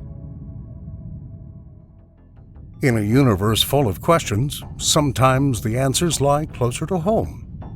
Just 1.5 million kilometers from Earth orbits Gaia, a spacecraft that may hold the keys to some of the universe's most puzzling mysteries. Launched by the European Space Agency in 2013, Gaia is no ordinary telescope. It's a space cartographer mapping the positions, distances, and motions of more than 1 billion stars with unprecedented accuracy. Imagine having the coordinates of 1 billion stars at your fingertips. It's like Google Maps for the Milky Way, but with a staggering level of detail. One of Gaia's key techniques is parallax, an ancient method with a modern interpretation. By observing a star from 2 different points in its orbit, Gaia can triangulate the distance to the star with incredible accuracy.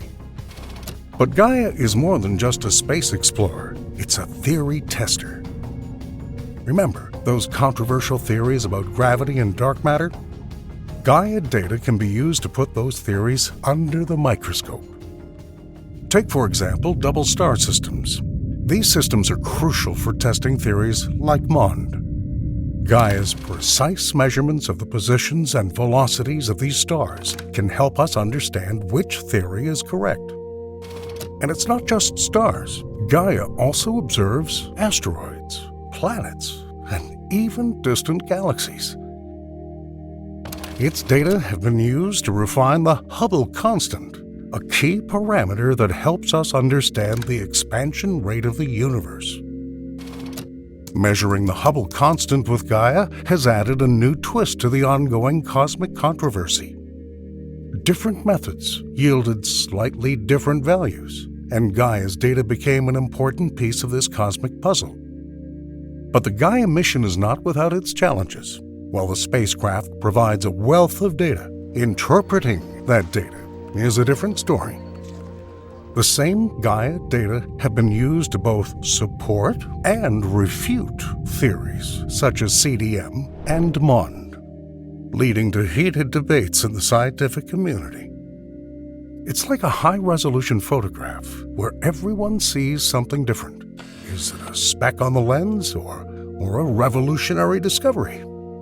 Interpretation depends on sophisticated statistical methods and, of course, on our basic assumptions about the universe. There is nothing more fascinating than double stars.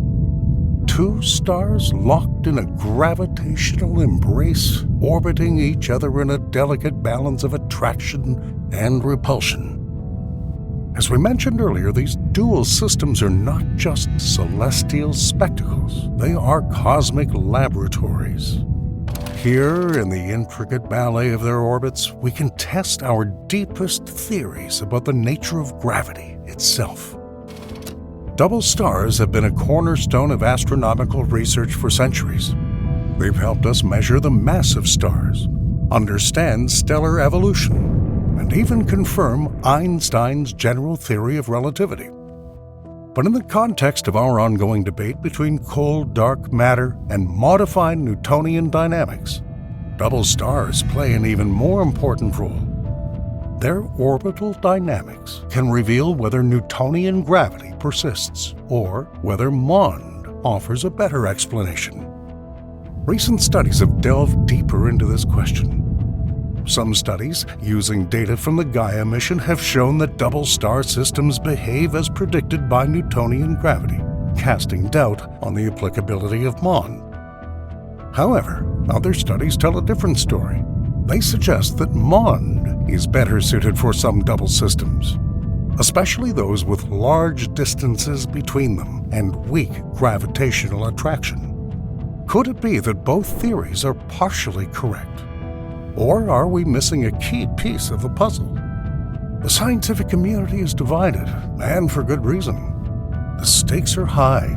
The behavior of double stars could either confirm our current theories or send us back to the drawing board in our quest to understand the universe. So, how do we weigh evidence? Meet Bayesian statistics, a mathematical framework that might just tip the scales. Named after Thomas Bayes, an 18th century statistician and theologian, Bayesian statistics offers a way to update our beliefs in light of new data. It's like a mathematical expression of the scientific method itself. Here's how it works.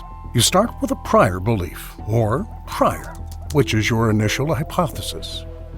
As new data becomes available, you update it before forming a posterior hypothesis, a revised hypothesis that better fits the actual data. In the context of our cosmic debate, be it cold, dark matter, MOND, or something completely different, Bayesian statistics provides a rigorous way to assess which theory is more likely, given the observed data. For example, when analyzing double star systems, Bayesian methods can help quantify the probability that MOND, or Newtonian gravity, is the correct theory. It's not just about curve fitting, it's about estimating the weight of evidence. And it doesn't just apply to double stars.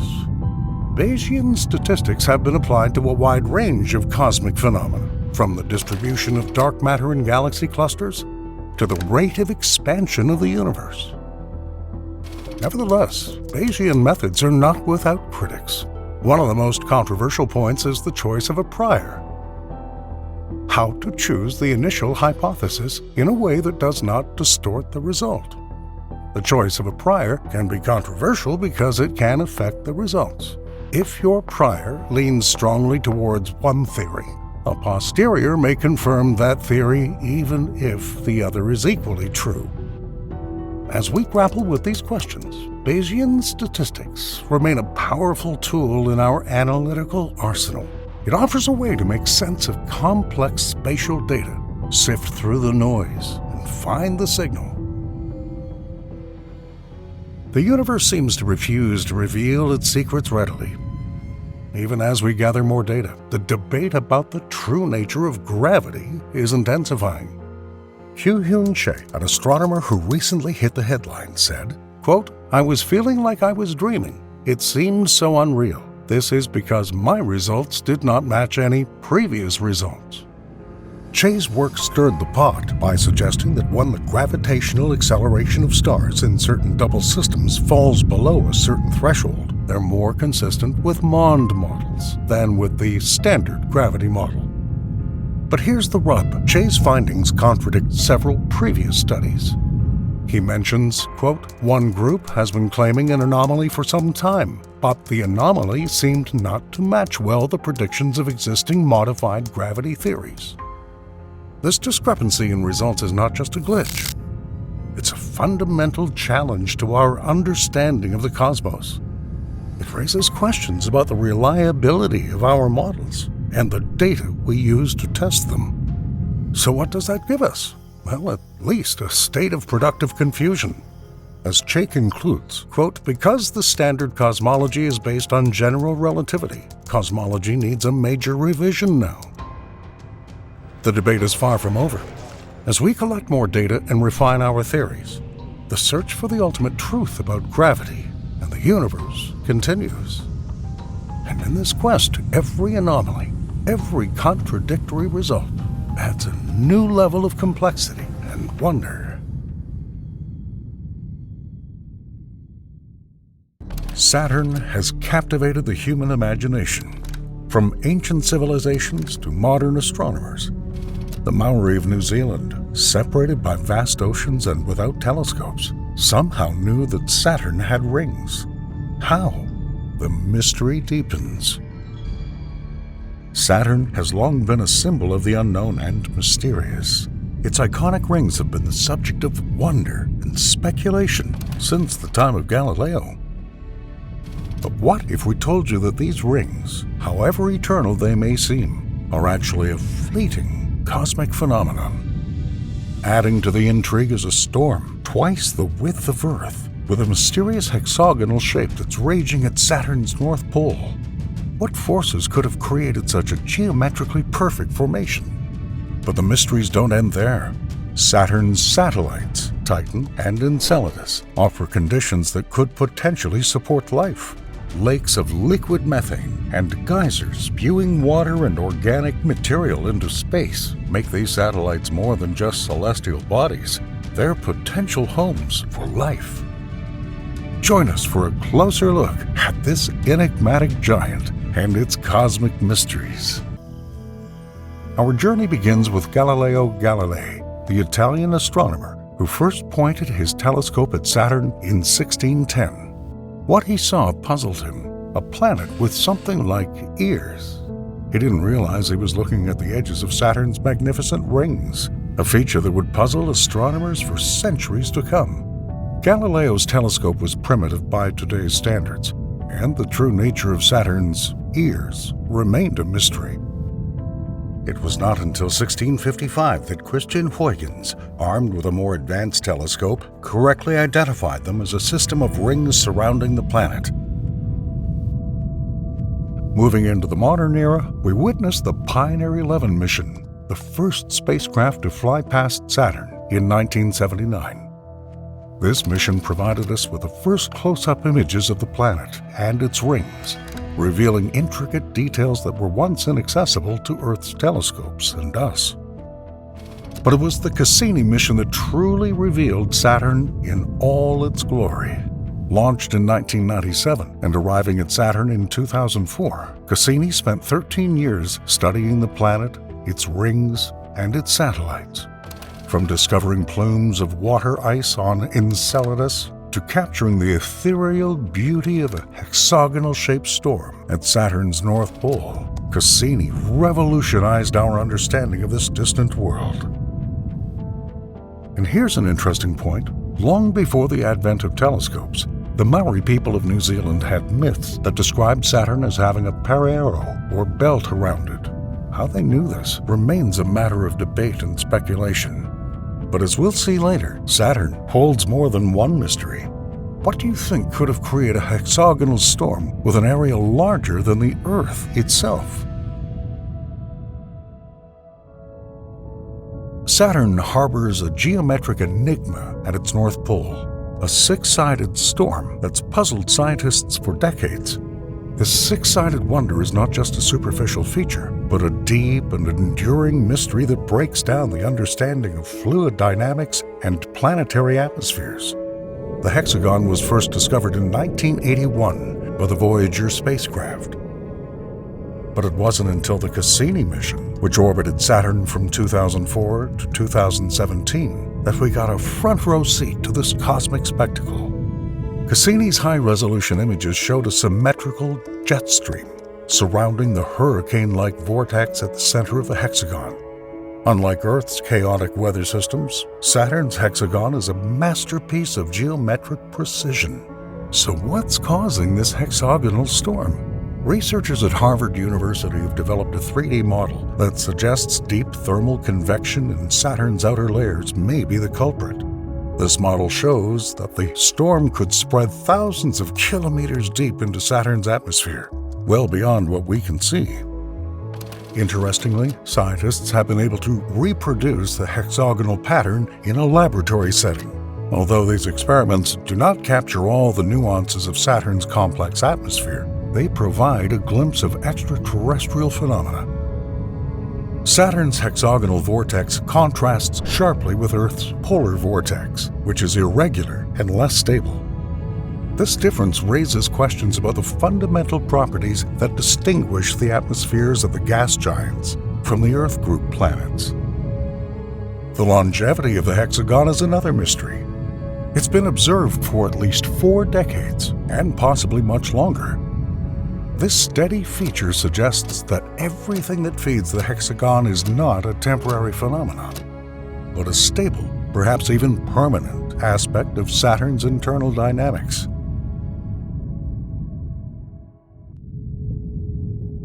Let's shift our attention from the mystery of the hexagon to another wonder of Saturn. Saturn's rings are more than just celestial jewelry.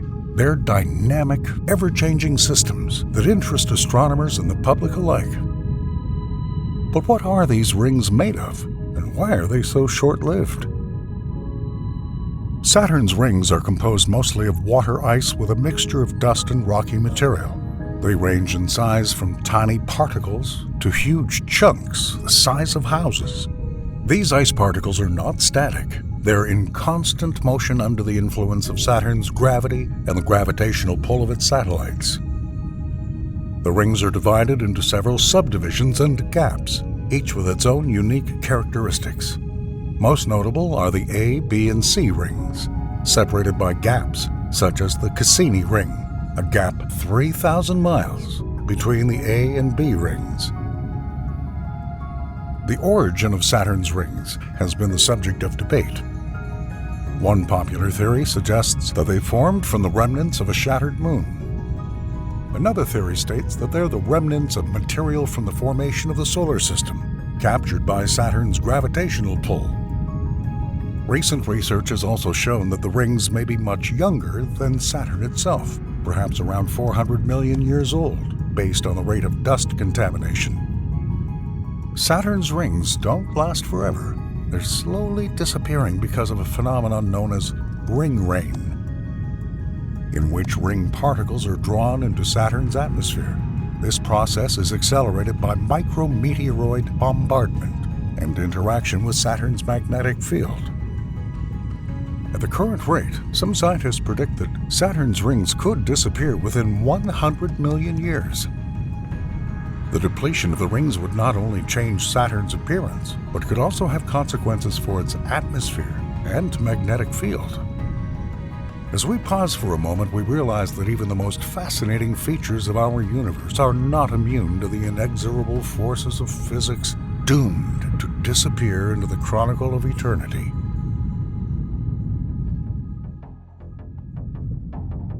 Saturn, the ringed giant of our solar system, is not just a celestial wonder. It's also a cosmic playground that contains some of the most intriguing satellites. two of which, Titan and Enceladus, have fascinated scientists and sparked debate about the potential for life beyond Earth. Titan, Saturn's largest satellite, is a world shrouded in mystery. Its dense atmosphere is rich in organic compounds, and there are lakes and rivers of liquid methane on the surface. But what's truly amazing is Titan's rate of removal from Saturn. 100 times faster than previously thought, amounting to a staggering 4.3 inches per year. This rapid drift suggests a dynamic and evolving relationship between Titan and Saturn. Could this drift affect Titan's internal dynamics? And perhaps even its potential for the existence of life. An atmosphere rich in organic compounds such as nitrogen and methane, and the possibility of an underground ocean, make Titan a tempting target for the search for extraterrestrial life. But the question remains, what would life look like in an environment so radically different from Earth's? And let's remember Enceladus, another satellite of Saturn that's very different from Titan. It's an icy world, with a highly reflective surface that outshines any other body in the solar system. Enceladus takes the concept of an ocean world to a new level. Not only does it have a subsurface ocean, but it also sprays it into space, where samples of it can be collected by a space probe. This ocean contains most of the chemical ingredients necessary for life, including hot, mineral-rich water erupting from hydrothermal vents. Hydrothermal vents can provide the necessary conditions for life as we know it. On Earth, these vents are teeming with life forms that thrive in extreme conditions. Could Enceladus's vents be home to similar but alien life forms? Enceladus also contributes to Saturn's E-ring, a unique characteristic that further enriches the dynamic relationship between the Moon and its host planet. The icy particles in this ring open a window into the Moon's internal chemistry, providing clues that may reveal its secrets. Titan and Enceladus are two moons orbiting the same planet, but quite different in their characteristics. Both present compelling arguments in favor of the potential for life, fueling our curiosity. As we ponder the possibilities of life on Saturn's satellites, it's worth noting that our curiosity is not limited to telescopes and computer modeling. Upcoming missions aim to study these satellites up close and perhaps answer some of our most pressing questions. Meet Dragonfly, NASA's ambitious mission to Titan. Scheduled for launch in the 2030s, this rotorcraft will fly over Titan's diverse terrain, from dunes to impact craters. Dragonfly's main goal is to search for the building blocks of life. It will analyze complex organic compounds in the atmosphere and on the surface, providing invaluable data on Titan's chemistry. Equipped with a suite of scientific instruments, Dragonfly seeks to understand the geologic processes on the Moon and how they relate to its potential for life. Could Titan's unique chemical composition and liquid methane cycles offer a different recipe for life? Although no missions to Enceladus are currently planned, the Moon's potential for life has made it a prime candidate for future exploration. Scientists are proposing missions that could fly through Enceladus's plumes and directly sample its underground ocean. Such a mission could analyze the chemistry of the plumes in search of signs of life or prebiotic chemistry. The presence of hydrothermal vents in Enceladus's oceans adds another layer of intrigue, suggesting an environment in which life could potentially thrive. Despite the technical challenges, a mission to Enceladus could revolutionize our understanding of the potential for life in the solar system. It could provide direct evidence for the existence of extraterrestrial life, or at least provide clues to the conditions necessary for life to exist.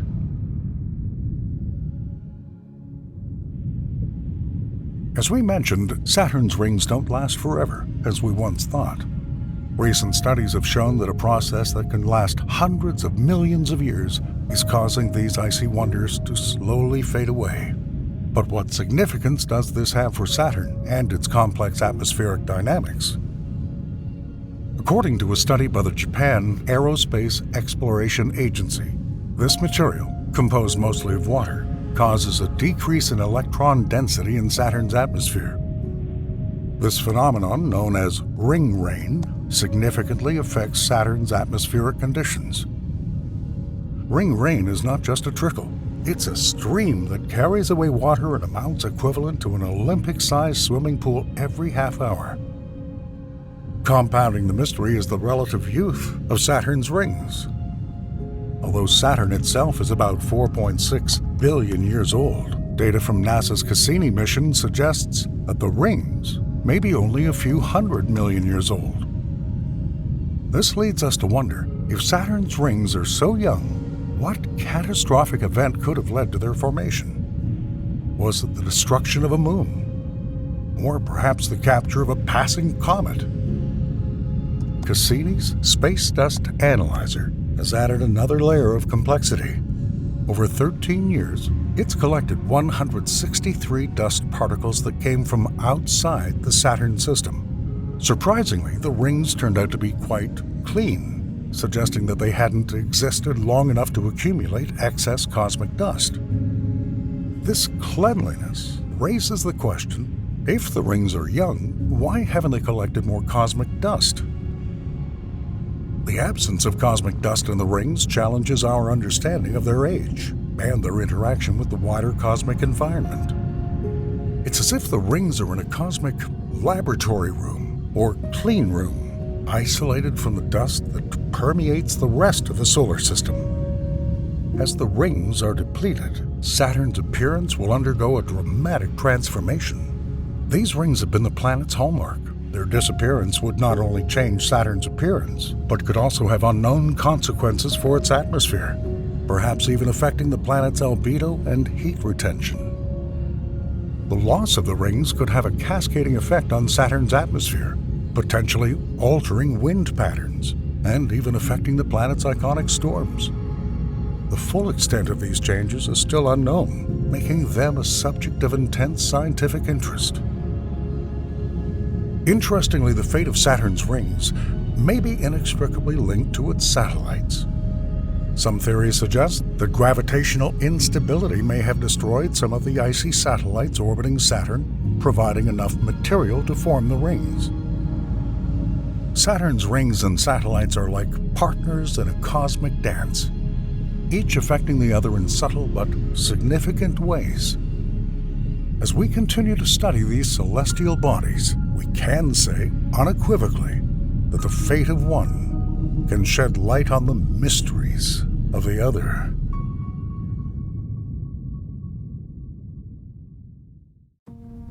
Amidst the peace and tranquility of the celestial bodies of the solar system, there is one object that greatly disturbs the peace of the rest: the moon, Io. Unlike any other orbiting the mighty Jupiter, shrouded in mystery, Io is a world of fire and fury, a stark contrast to the icy moons and calm planets that share its cosmic neighborhood. This mysterious moon, the most volcanic body in our solar system, is a testament to the dynamic forces at work in the cosmos. Its surface, riddled with hundreds of active volcanoes, tells the story of the relentlessly complex gravitational pull of Jupiter and other moons. Meet Juno, NASA's intrepid explorer, on a journey to this fiery world. Its mission is to unravel the mysteries of Io, capture its fiery essence, and uncover the secrets that have long lurked beneath its tumultuous surface. As Juno makes its closest approach in 2 decades, we stand on the threshold of new discoveries and are ready to unravel the mysteries of this volcanic moon. What will Juno tell us about Io's turbulent volcanoes? How does the turbulent nature of this moon affect giant Jupiter and its other moons? And what can Io tell us about the forces that shape our solar system? Let's find out. Discovering new space vistas, Juno, a spacecraft made not only of metal and circuitry but also of ambition and curiosity, He's embarking on a journey that hasn't been taken in more than 2 decades. For the first time in 20 years, a spacecraft dares to come so close to Io that we can come face to face with a world of extreme volcanic activity. Juno's close approach is not just a routine flyby, but a bold dive into the unknown. The spacecraft, equipped with state-of-the-art instruments, is designed to withstand the harsh radiation environment of Jupiter and its moons. As it approaches the rough surface of Io at a distance of 930 miles, Juno's sensors come to life, taking high-resolution images and collecting valuable data. In late 2023, the probe made its closest flyby of Io, taking some incredible images in the process. In them, Jupiter's moon appears to glisten with sulfuric hues, and its surface is speckled with spots created by the ongoing volcanic activity that rages on it. By combining data from this flyby with our previous observations, the Juno science team is studying how Io's volcanoes vary, says astronomer Scott Bolton of the Southwest Research Institute. We are looking for how often they erupt, how bright and how hot they are, how the shape of the lava flow changes, and how Io's activity is connected to the flow of charged particles in Jupiter's magnetosphere. The heart of this mission lies in the technological prowess that Juno possesses. The spacecraft's JunoCam continues to take spectacular images despite the challenges of Jupiter's intense radiation. The Stellar Reference Unit's Stellar Navigation Camera is also a scientific instrument, providing the highest resolution images of Io's surface to date. On Earth, scientists are studying the data coming from Juno. Each byte of data is a piece of the puzzle, revealing new information about the volcanic nature of Io. Analyzing this is a window into our solar system's past, present, and future.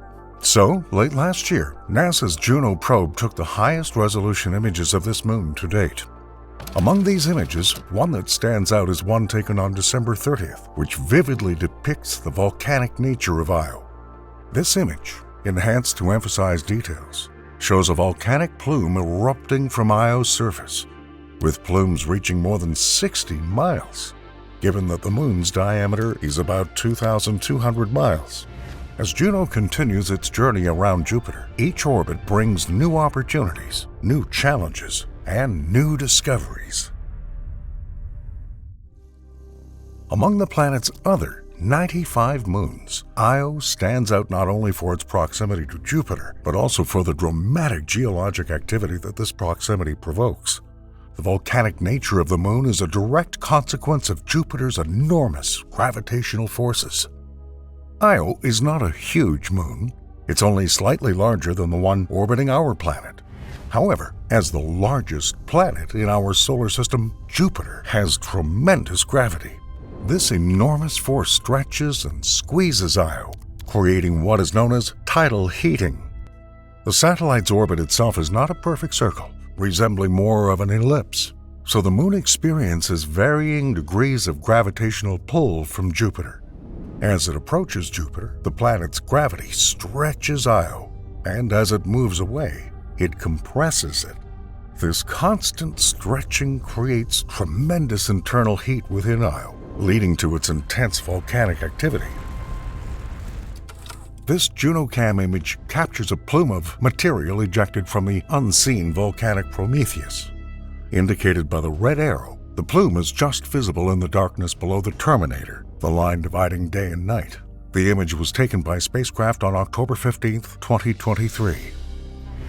Tidal heating is so intense that it turns Io's interior into a bubbling cauldron of molten rock. This heat leads to the volcanic activity that defines Io's landscape. Hundreds of volcanoes dot its surface, some of them spewing lava fountains up to hundreds of kilometers high.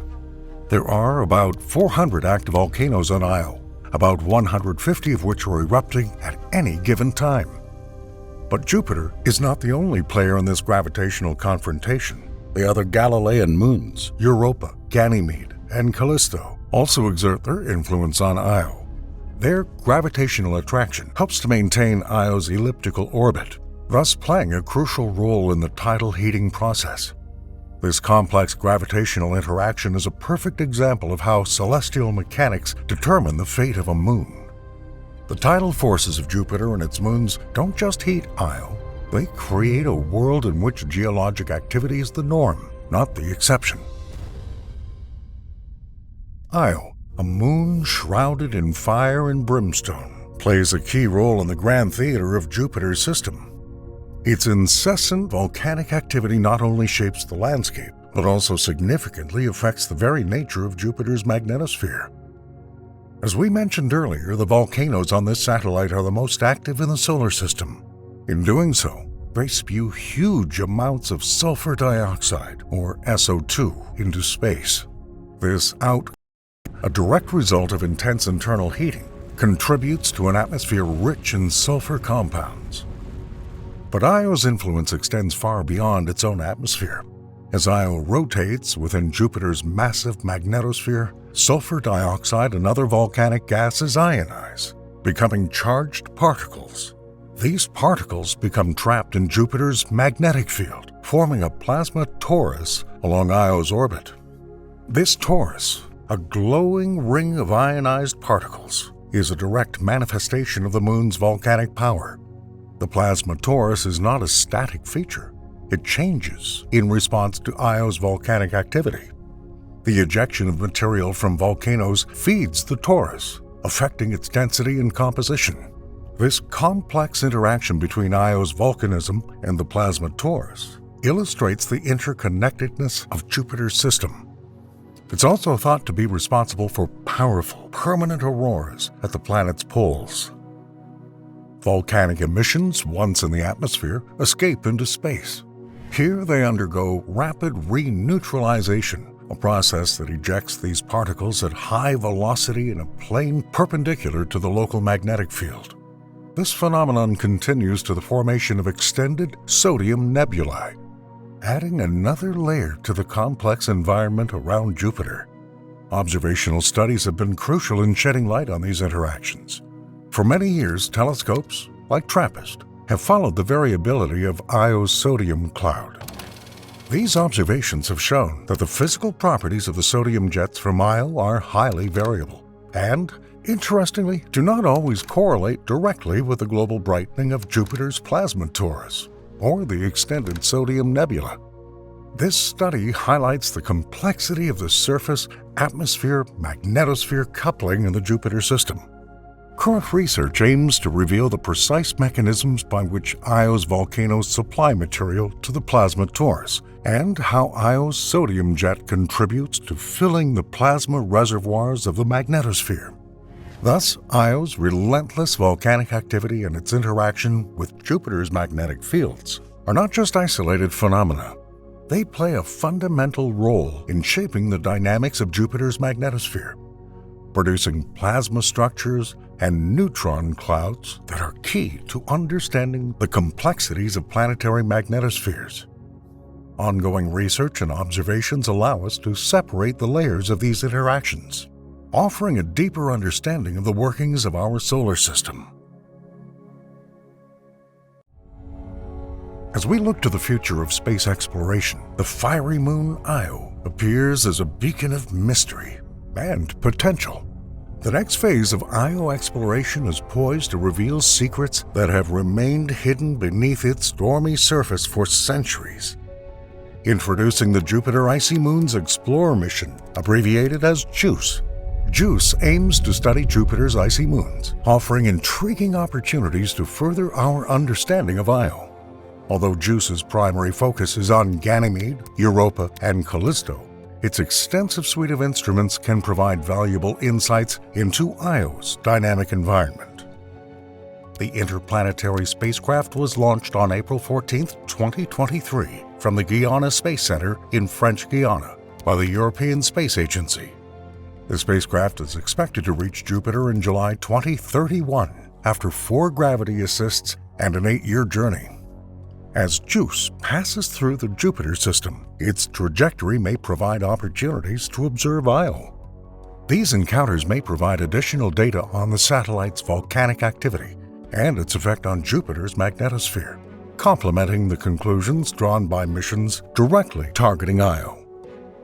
equipped with sophisticated instruments designed to study magnetic fields, plasma environment, and atmospheric composition, JWST has the potential to indirectly expand our knowledge of Io. By studying Jupiter's magnetosphere and the interactions within it, JWST can provide a broader context for the satellite's role in the entire Jupiter system. Another mission, Io Volcano Observer, or IVO, is a bold initiative that represents the next leap in our quest to understand this volcanic moon. IVO is a proposed mission designed to study Io's intense volcanic activity, its subsurface structures, and the complex processes that drive its geologic dynamism. IVO's mission is to enter orbit around Io and make multiple close flybys. Equipped with state-of-the-art instruments, IVO will map Io's volcanic heat flows, study lava composition, and probe the moon's internal structure. This mission aims to answer fundamental questions about the mechanisms of volcanism on Io and the role of tidal heating in its activity. One of the most interesting aspects of the IVO mission is exploring the bowels of the moon. What lies beneath its fiery facade? IVO seeks to shed light on this mystery by studying the moon's internal structure. Seismic measurements and magnetic field analysis may reveal the presence of subsurface magma chambers and provide insight into the moon's volcanic flow system. The potential for new discoveries about Io's volcanic mechanisms is enormous. IVO observations could revolutionize our understanding of volcanic processes, not only on Io, but throughout the solar system. By studying Io's unique volcanism, we'll be able to gain insight into the thermal evolution of planetary bodies and the role of tidal forces in shaping planetary geology. In the meantime, Juno continues to work, with many more observations planned, not only of Io, but also of the other Galilean moons, and, of course, Jupiter itself. The spacecraft will continue to operate until September 2025, or until it breaks down, whichever comes first. In the meantime, we'll look forward to more images taken by the next flyby.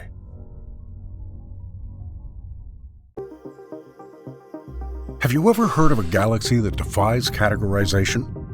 Imagine a cosmic structure that combines an ancient dormant core surrounded by a bright halo of young stars. This is not your typical spiral or elliptical galaxy, but something much more mysterious. A Hogue object. Initially mistaken for a planetary nebula or gravitational lens, the true nature of Hogue's object remained hidden until more advanced observations revealed its unique structure.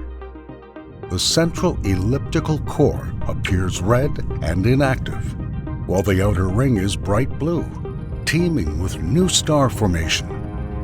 A clear gap separates the two components as if they belong to different galaxies.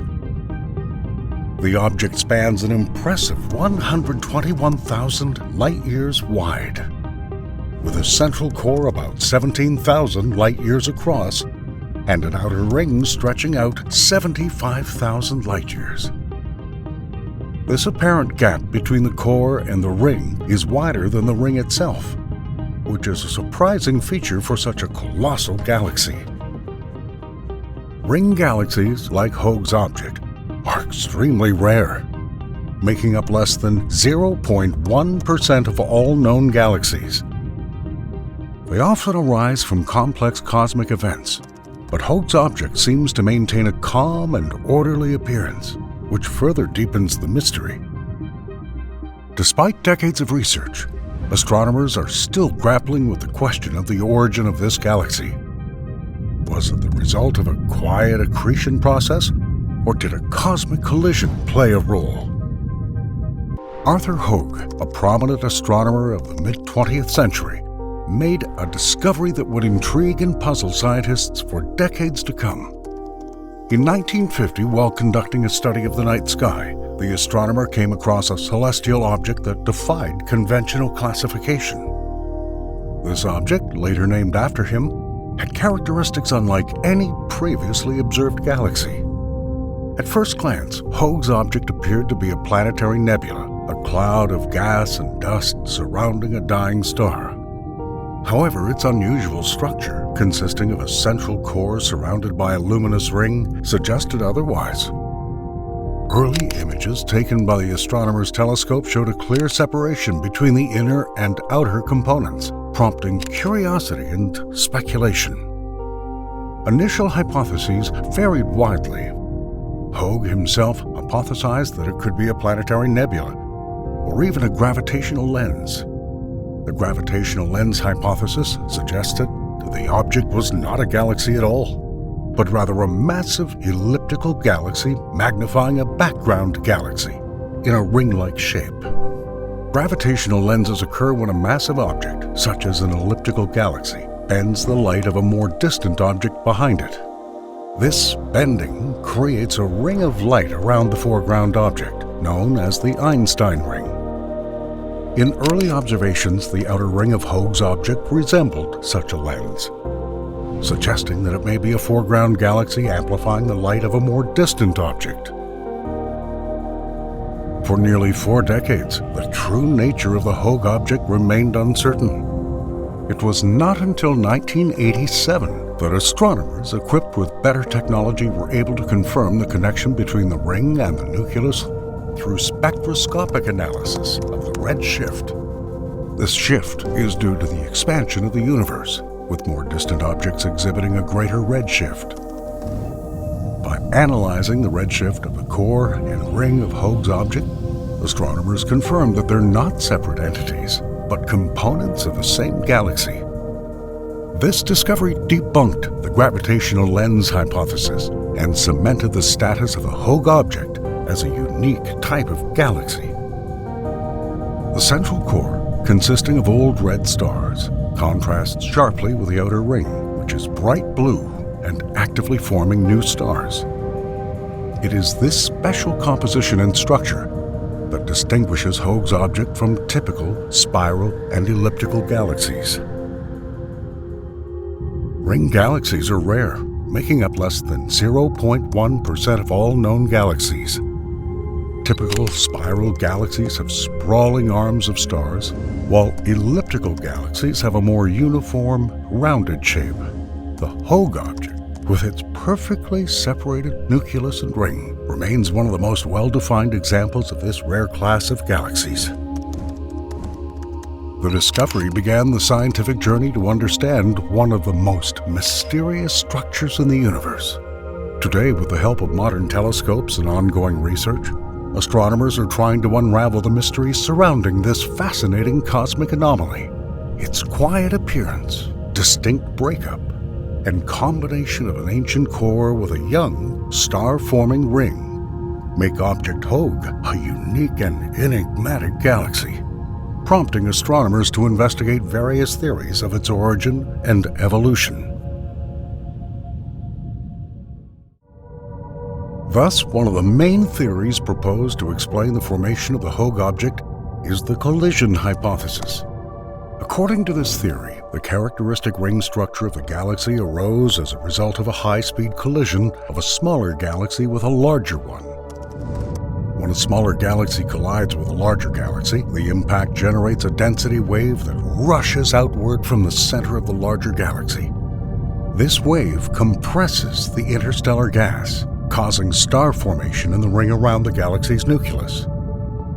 The Cartwheel galaxy, with its strikingly similar ring structure, is a classic example of this process. In the case of a Hogue object, if a smaller galaxy collided with it, we would expect to detect several key features. First, the collision would create density waves that push the gas and stars outward, forming a ring.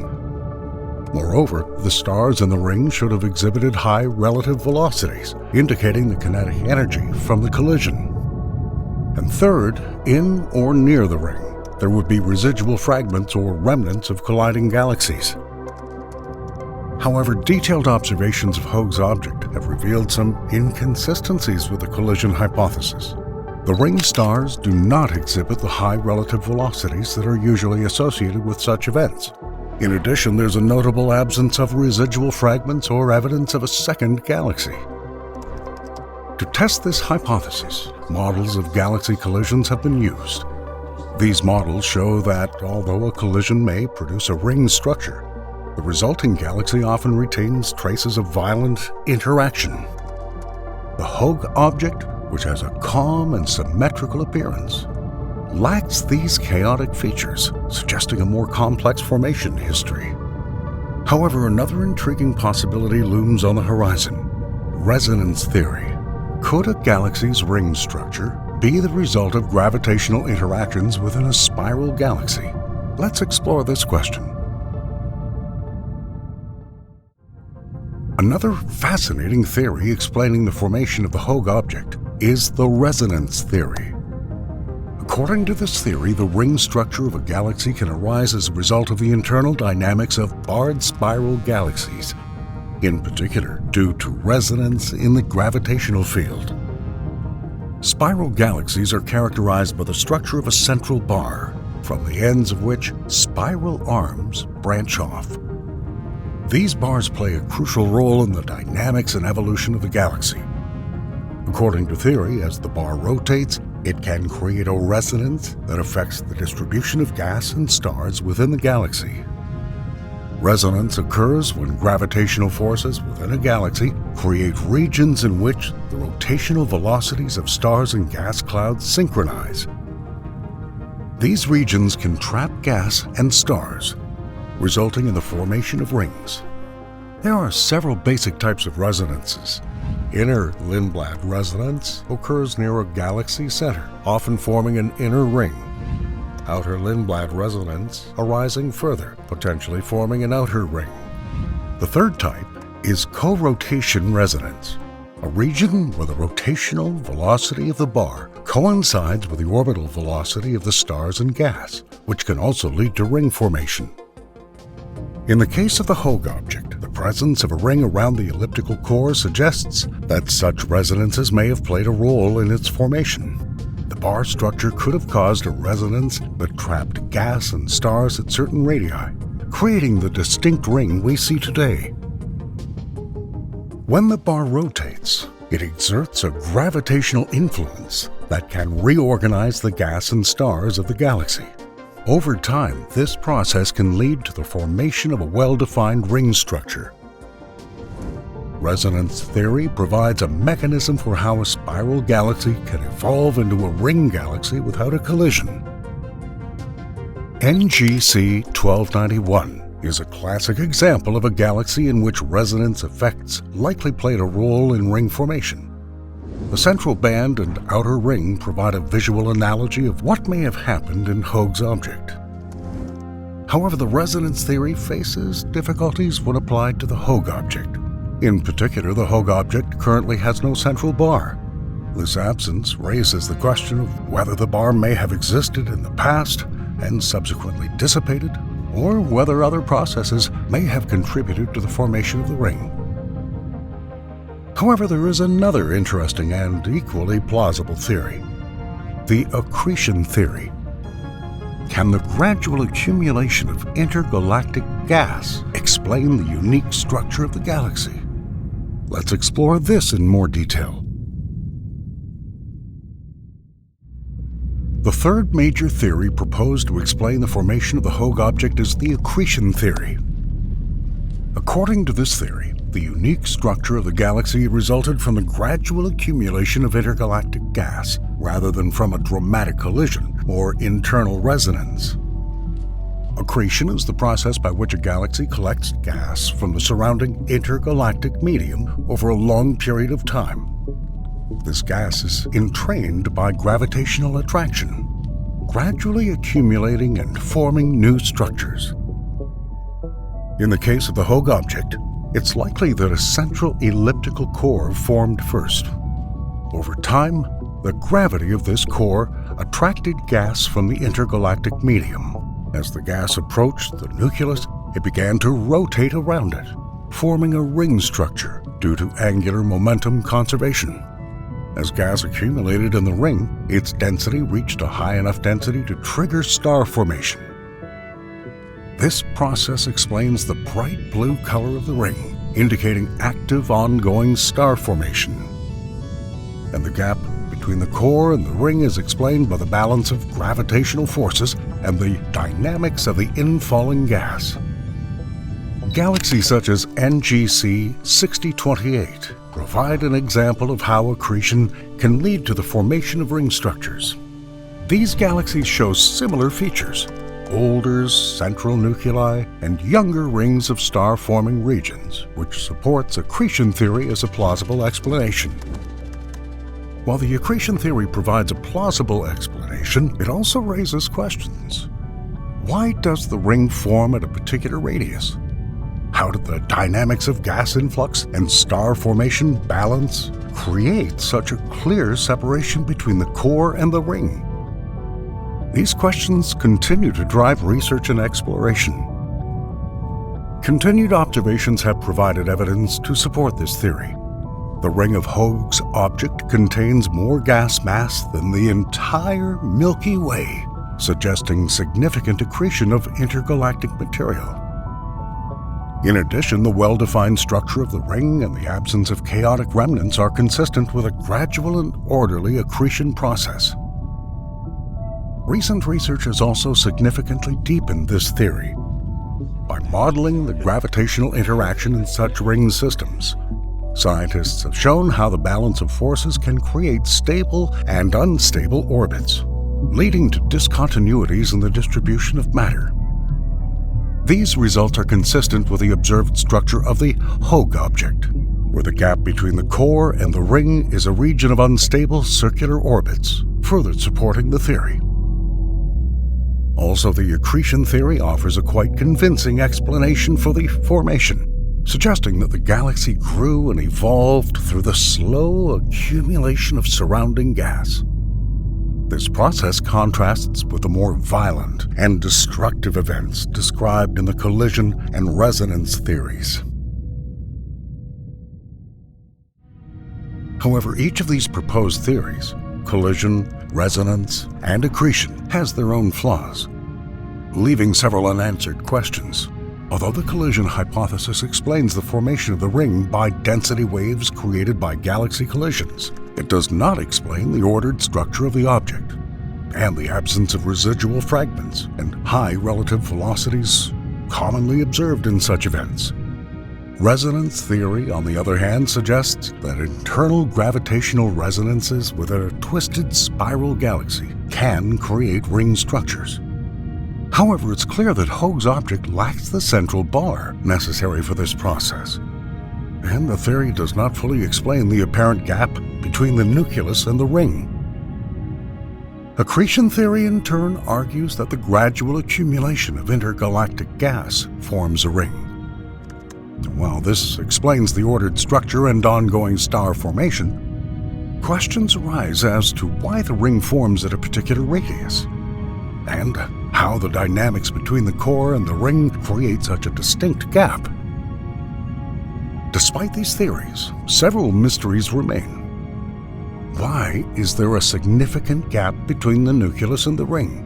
What specific conditions led to the formation of such a well-defined structure? And how do gravitational forces and dynamics within the galaxy interact to maintain this balance? Future telescope missions, such as the Nancy Grace Roman Space Telescope and the soon-to-be-launched Extremely Large Telescope, are designed to provide a deeper understanding of such questions.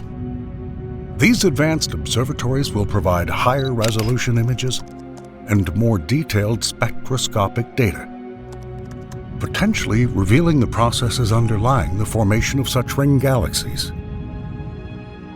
As we explore the cosmos, Hogue's object remains a testament to the diverse and complex processes that form galaxies, and remind us once again that there are still mysteries in the cosmos waiting to be discovered.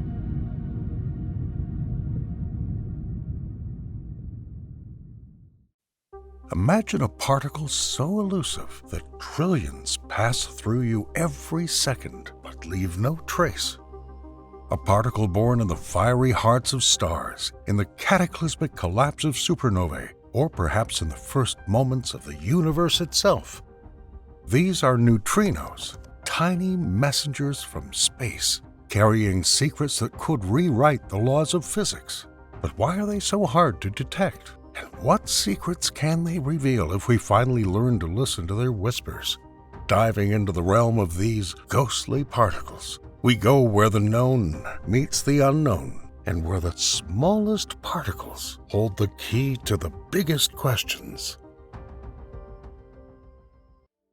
The neutrino story begins in the early 1930s, when the study of particle physics was undergoing a revolutionary transformation. It was a time when the universe was revealing its secrets to those who dared to explore its mysteries. Wolfgang Pauli, an Austrian theoretical physicist, faced a problem. In beta decay, a type of radioactive decay observed in atomic nuclei, energy seemed to disappear. This disappearance contradicted the principle of conservation of energy, one of the most fundamental laws of physics. Pauli proposed a radical idea. What if the missing energy was carried away by an undetectable particle?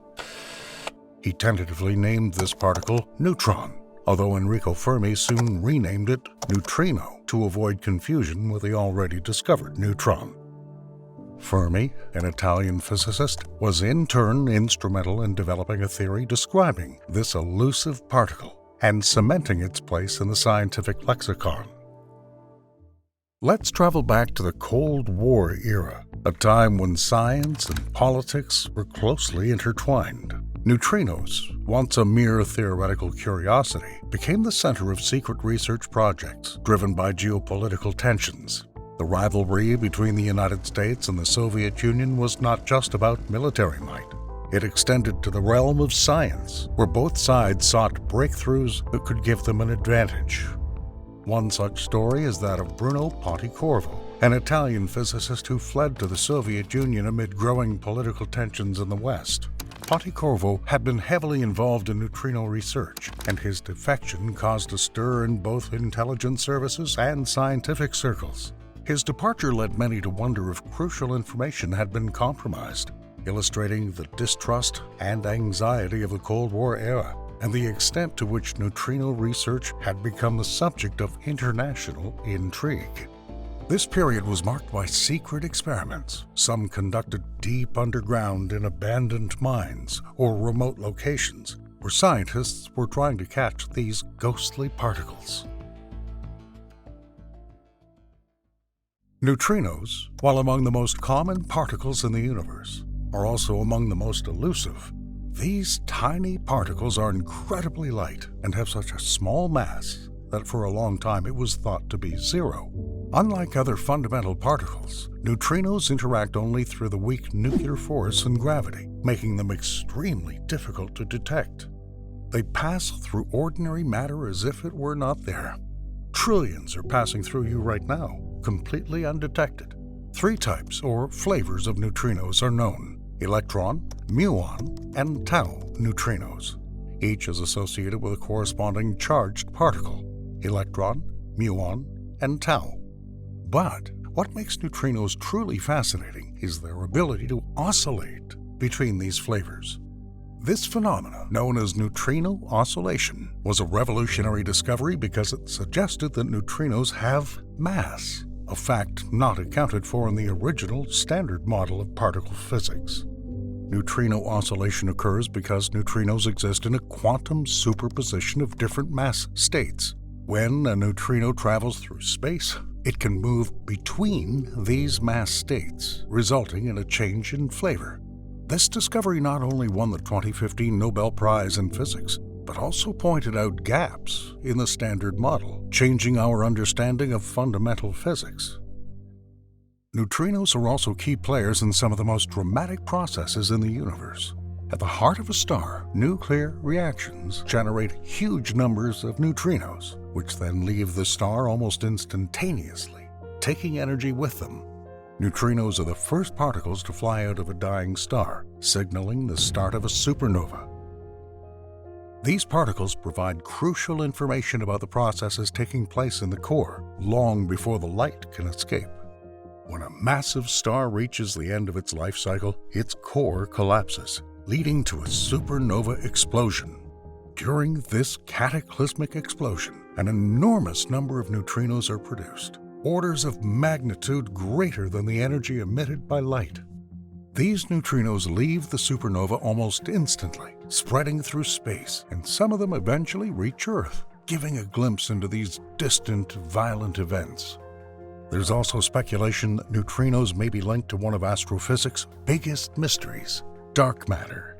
Some theories suggest that a type of neutrino, perhaps a sterile neutrino, that does not interact with any known fundamental force other than gravity, may make up dark matter, the invisible mass that makes up most of the universe's matter.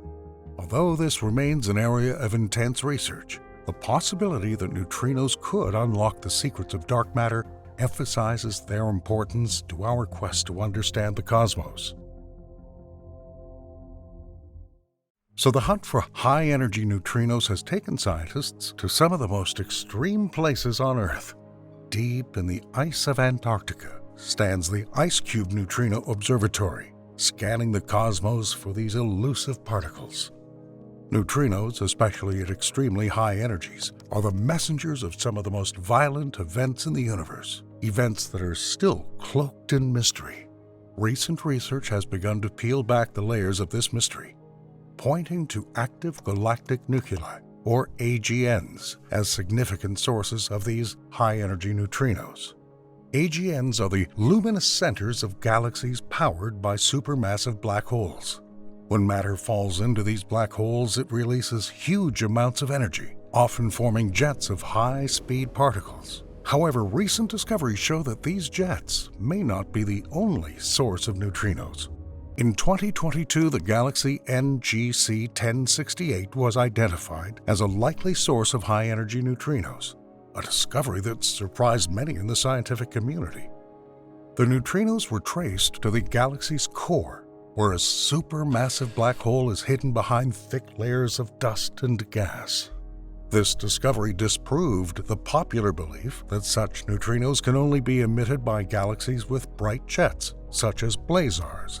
The surprises didn't end with NGC 1068. Further studies revealed two more galaxies, NGC 4151 and NGC 3079, as potential sources of high-energy neutrinos. The findings strongly suggest that the environment around supermassive black holes and these active galaxies is a powerful neutrino factory.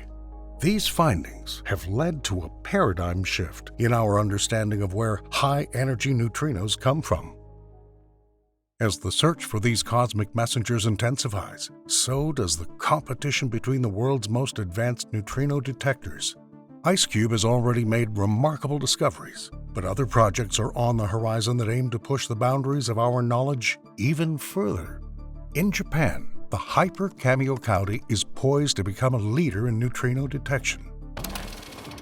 This huge underground detector, located in a cave specially dug for the purpose, will be filled with 260,000 tons of ultraviolet water. The goal is to capture fleeting flashes of Cherenkov radiation produced when neutrinos interact with water molecules, a technique honed over decades of Japanese research. Meanwhile, in the US, the Deep Underground Neutrino Experiment, also known as DUNE, is being built in an old gold mine in South Dakota. Unlike Hyper-K, which uses water, DUNE will utilize a state-of-the-art time projection camera in liquid argon. This technology promises to capture neutrino interactions with unprecedented precision, allowing scientists to map neutrino properties in great detail. Although both the Hyper Kamiokande and DUNE share the common goal of solving the mysteries of neutrinos, their approaches differ significantly. Hyper-K is based on proven technologies and aims at mass data collection. DUNE, on the other hand, relies on innovative technologies that can reveal new aspects of neutrino behavior. The stakes are high. Both projects seek to answer fundamental questions about the universe, such as the origin of matter itself. One of the key areas of research will be a phenomenon known as charge parity violation, which may explain why the universe is composed mainly of matter rather than antimatter. Charge parity violation, CP violation, could be the key to solving this cosmic mystery, and Hyper-K and DUNE are designed to find it. By comparing the oscillations of neutrinos and their antimatter, antineutrinos, as they pass through space, these detectors can show whether there's a fundamental difference in the behavior of matter and antimatter. But the race to find CP violation is also a race against time. Kamiokande is expected to begin collecting data as early as 2027, which could give it an edge over Dune, which is not expected to be fully operational until the early 2030s. The competition between these two experiments could determine the future of neutrino physics for decades to come.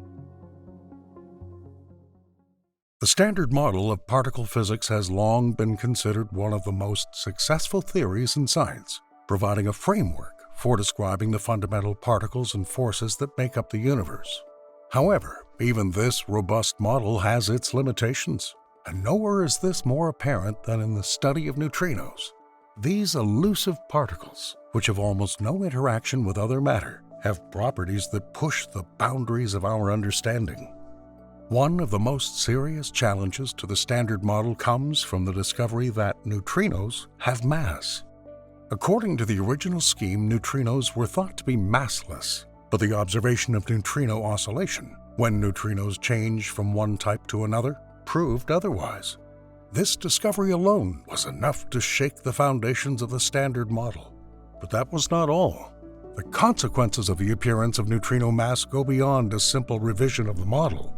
They suggest the possible existence of a new type of neutrino, the sterile neutrino. Now, we've already mentioned this in passing, but here's the gist of it.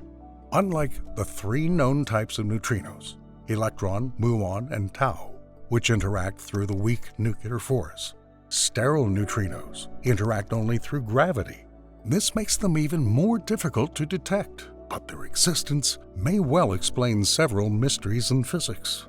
If sterile neutrinos are shown to exist, they'd not only call into question the completeness of the Standard Model, but would open the door to entirely new physics. This would require extending the model to include these new particles, potentially leading to a more unified theory of the fundamental forces. Neutrinos may also provide clues to another profound mystery, the scarcity of antimatter in the universe. According to current theories, the Big Bang should have produced equal amounts of matter and antimatter. But today we observe a universe in which matter predominates, and antimatter is rare. This imbalance is one of the great mysteries of cosmology. One theory suggests that neutrinos and their antimatter, antineutrinos, may behave differently. If neutrinos do break this symmetry, this could later explain why there is more matter than antimatter left after the Big Bang. The T2K experiment in Japan has provided tantalizing evidence for CP violation in neutrinos. In this experiment, beams of neutrinos and antineutrinos are sent on a 185-mile, 300-kilometer journey across Japan to the Super Kamiokande detector.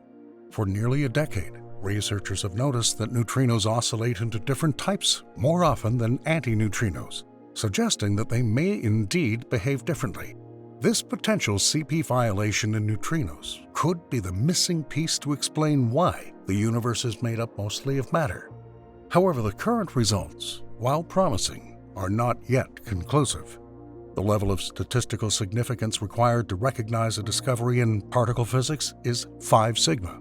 The T2K results have only reached about 3 sigma, and this means that although the evidence is strong, it's not absolute. To truly confirm the CP violation in neutrinos and unlock the secrets of antimatter rarity, scientists are turning to the next generation of neutrino detectors. Hyper-K in Japan and Dune in the US are poised to take this research to the next level. These massive detectors will collect many times more data with greater accuracy, potentially reaching the 5 sigma threshold.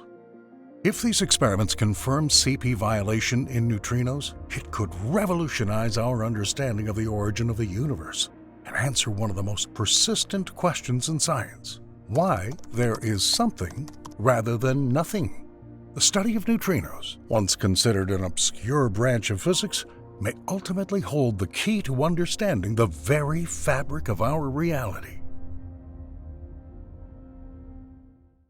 To answer some of physics' deepest questions, scientists are developing the next generation of detectors, each more advanced than the last. One of the most ambitious projects in this field is the Karlsruhe Tritium Neutrino Experiment, or CATRIN, in Germany. The CATRIN project has one goal: to measure the mass of neutrinos. The experiment aims to observe the beta decay of tritium, a radioactive isotope of hydrogen, to determine the tiny neutrino mass. By analyzing the energy of the electrons emitted in this decay, CATRIN aims to set an upper limit on the neutrino mass, pushing the boundaries of discernibility.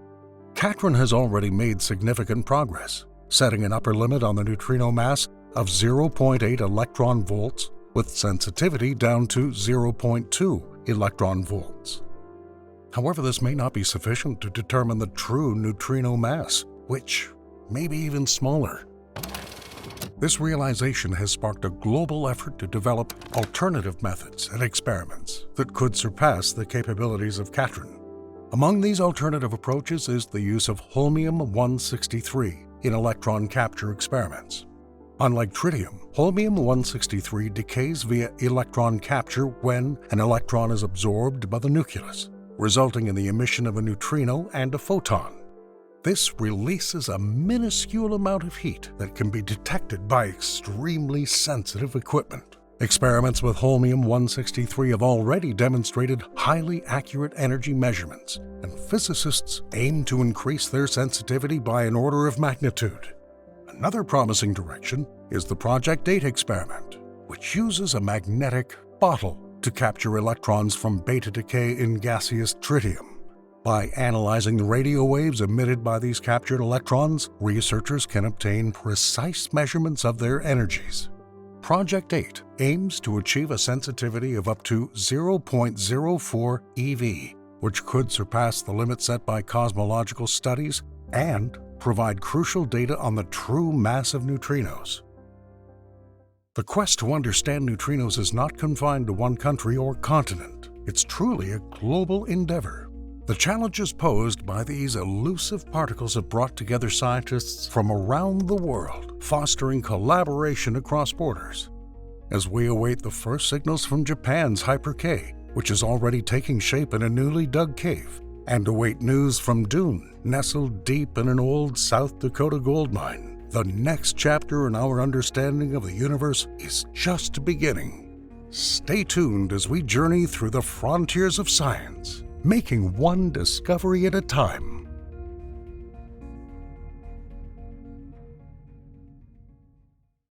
The deeper we look into the universe, the more mysteries it reveals to us. Gravity, the invisible force that binds the cosmos together, may not be as unchanging as we once thought. From ancient civilizations to Einstein's groundbreaking discoveries, our understanding of gravity has constantly evolved. However, recent discoveries suggest that there may be a cosmic glitch on the grandest of scales. A subtle deviation in the force governing galaxies and stars. Ancient scientists pondered the nature of gravity, laying the foundation for Newton's elegant laws. But it was Einstein in the early 20th century who changed our perception. His theory of general relativity describes gravity not as a force, but as a curvature of space-time itself. Despite its success in predicting phenomena such as black holes and gravitational waves, Einstein's theory has its limitations. When we turn our eyes to the scale of galaxy clusters and beyond, we encounter inconsistencies. Gravity seems to weaken slightly over billions of light years. And it's this phenomena that researchers now call a cosmic glitch. This anomaly may hint at new physics, perhaps an extension of the standard cosmological model to include a varying gravitational constant. Such a modification could reconcile these inconsistencies without reversing the established successes of general relativity. The discovery of a cosmic glitch is forcing us to rethink our understanding of gravity. Could this be the first clue in a new puzzle that will eventually lead us to a theory that unifies the fundamental forces of nature? Long before the scientific revolution, ancient civilizations had encountered the concept of gravity. although they understood it in very different ways. The Greeks, for example, believed in the geocentric model, in which the Earth was the center of the universe. Aristotle argued that objects fall in the direction of their natural place, and this theory dominated Western thought for centuries. In ancient India, Hindu scriptures describe the concept of gravity as an inherent force that pulls objects toward the Earth. Similarly, the Chinese philosopher Mozi in the 4th century BC suggested that objects fall because of the force of the Earth's energy. These early ideas, although primitive by modern standards, laid the foundation for future scientific research. It was not until the Renaissance that a more precise understanding emerged. The work of Copernicus, Galileo, and Kepler challenged Aristotelian views, paving the way for the pioneering work of Isaac Newton. Newton's formulation of the law of universal gravitation in the 17th century was a monumental leap. He described gravity as the force that attracts two bodies to each other proportional to their masses and inversely proportional to the square of the distance between them. This elegant equation united the heavens and the earth under a single universal law. In the early 20th century, Albert Einstein revolutionized our understanding of gravity. He proposed the general theory of relativity, which described gravity not as a force, but as a curvature of space-time caused by mass and energy. Einstein's equations suggested that massive objects such as stars and planets warp the fabric of space-time, creating what we perceive as gravity.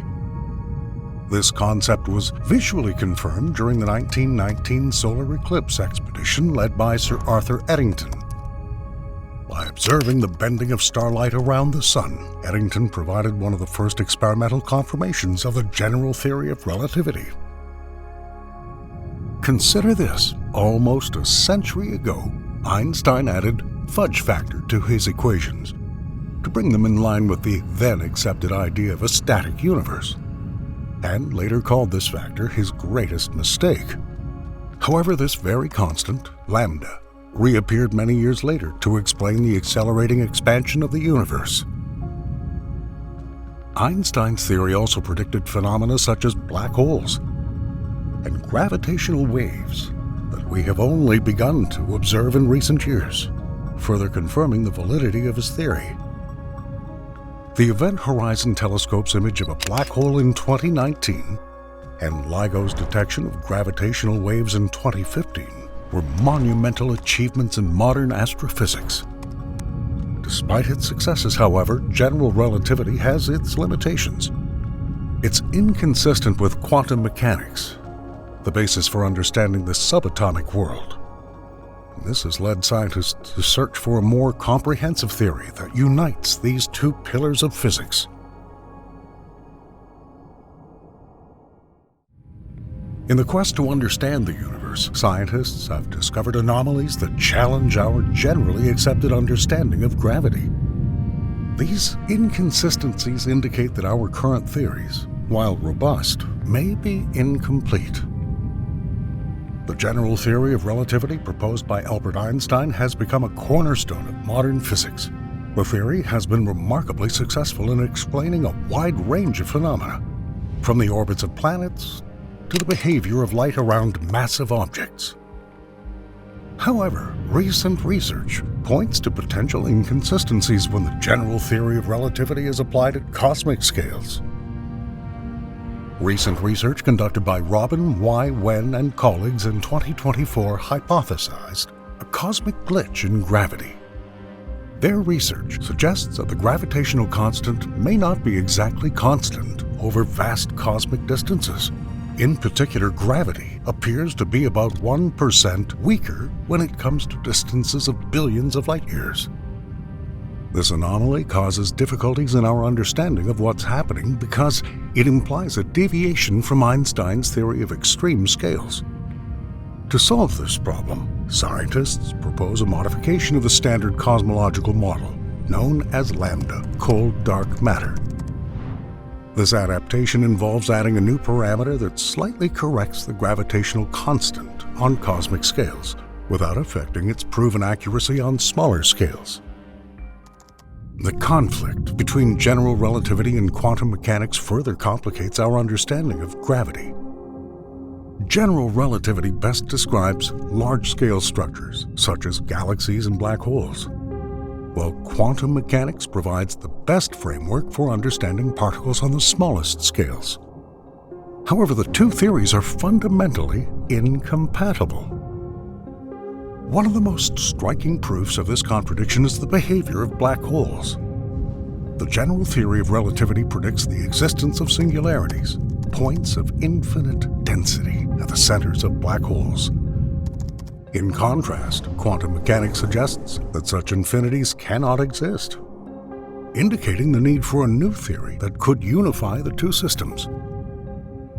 Recent advances in technology, such as precise measurements of the cosmic microwave background by the Planck satellite, have provided new data that both confirm and refute existing theories. These observations have led to the discovery of the Hubble tension, a significant discrepancy between the observed and predicted expansion rate of the universe. The Hubble contradiction suggests that either our understanding of the early universe or the nature of dark matter and gravity needs revision. The cosmic glitch theory, which introduces a small change in the gravitational constant, offers one potential solution to this problem. In addition, the detection of gravitational waves by the LIGO and Virgo collaborations has opened new possibilities for testing gravitational theories. These observations provide an opportunity to observe the universe in a new way, potentially revealing deviations from the general theory of relativity that could not be detected before. The intersection of these anomalies with the predictions of quantum mechanics could lead to revolutionary discoveries. Experiments conducted at CERN at the Large Hadron Collider are aimed at exploring the boundaries between these two realms, searching for evidence that could bridge the gap between general relativity and quantum mechanics.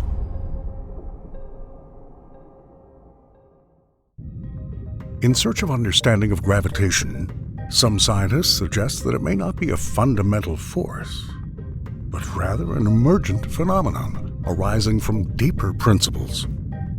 This idea does not cross the traditional ideas about gravitation, but rather opens new ways of theoretical research.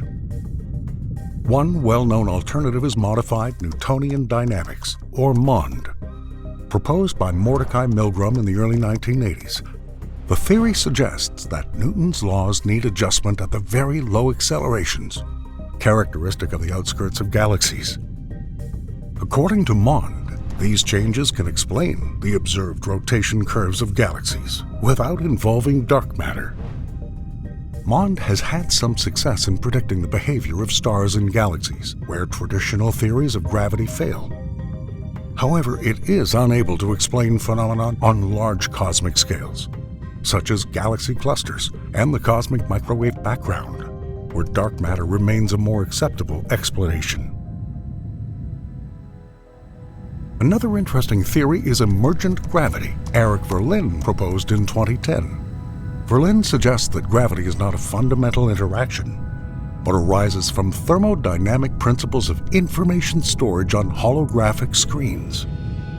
From this point of view, the universe can be described as a hologram, where gravity arises from changes in entropy associated with the information stored on these screens. To simplify, imagine the universe as a giant laboratory where books, information, are stored on shelves, holographic screens. The arrangement and number of books change over time, affecting the overall structure and creating what we think of as gravity.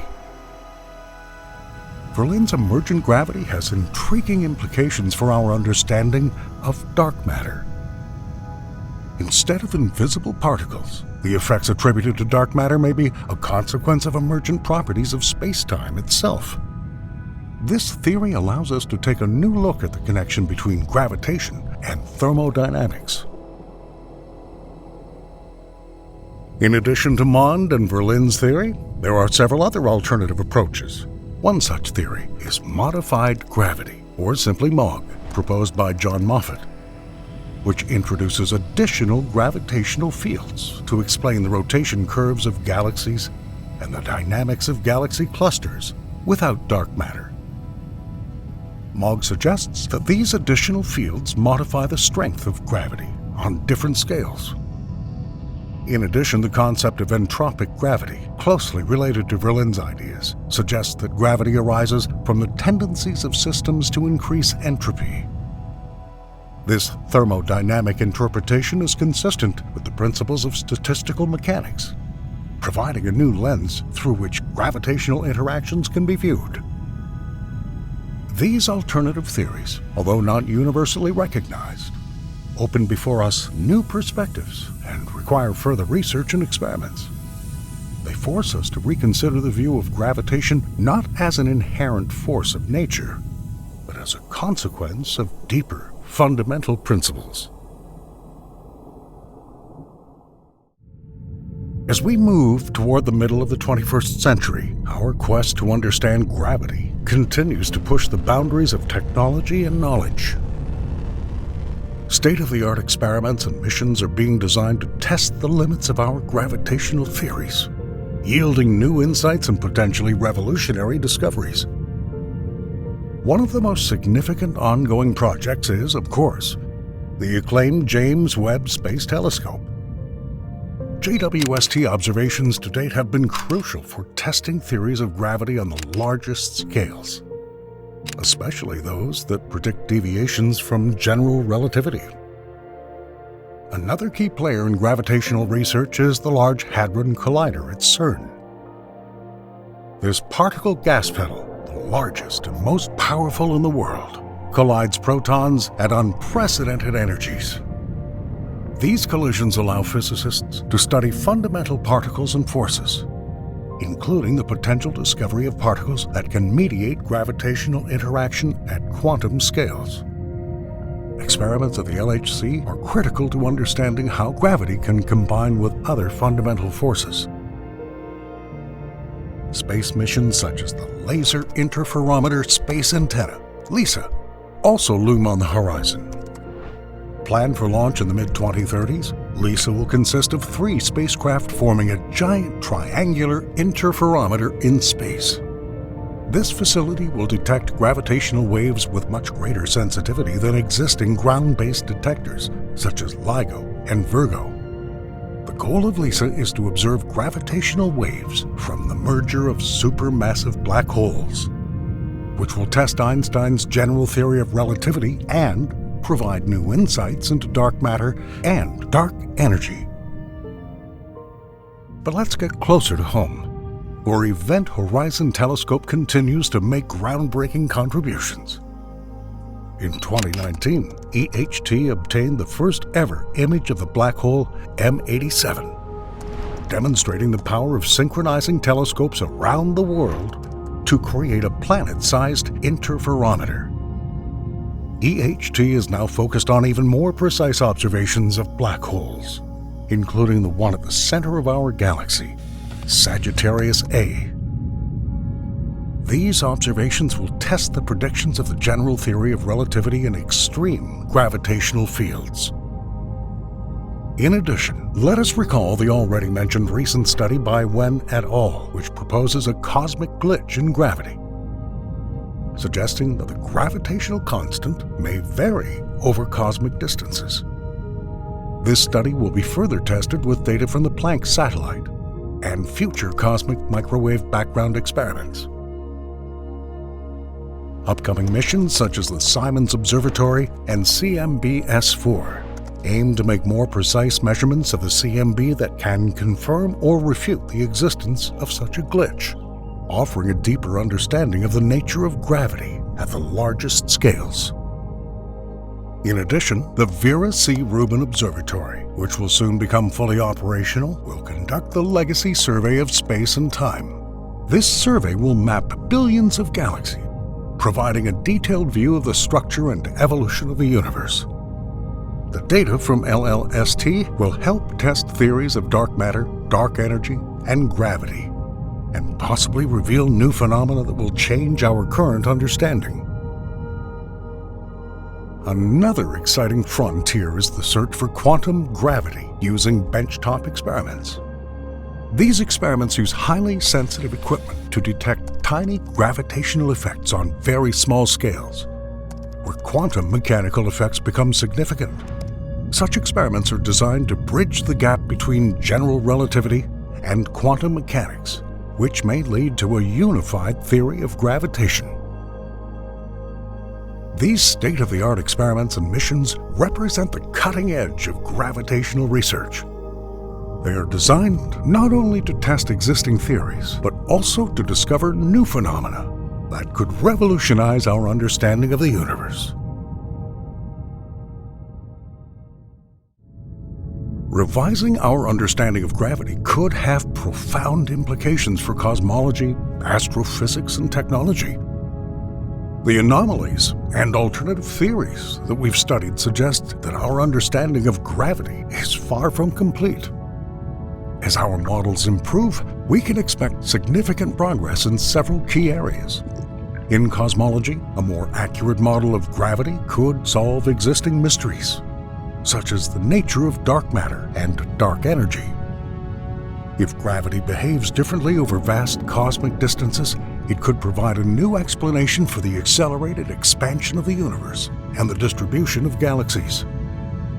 This could lead to a unified model of the cosmos that better integrates general relativity and quantum mechanics. For astrophysics, improved gravitational theories can improve our understanding of black holes, neutron stars, and other extreme environments. By accurately describing the behavior of matter under the influence of intense gravitational fields, we can better understand the life cycle of stars and the dynamics of galaxies. This knowledge may even reveal new types of astrophysical objects or phenomena. Technologically, advances in the understanding of gravity will undoubtedly spur innovations in various fields. For example, accurate measurements of gravitational waves can improve navigation systems and geophysical research. In addition, breakthroughs in quantum gravity could lead to new technologies based on quantum information and communication, revolutionizing computing and data transmission. Imagine a future in which our understanding of gravity will enable ultra-precise space-time sensors, leading to the development of autonomous vehicles, precision agriculture, and disaster prediction systems. As we wait for the launch of new missions, projects, and discoveries, the anticipation grows. Each step forward brings us closer to unlocking the mysteries of the universe, promising a future in which our understanding of gravity and the cosmos is richer and deeper than ever before.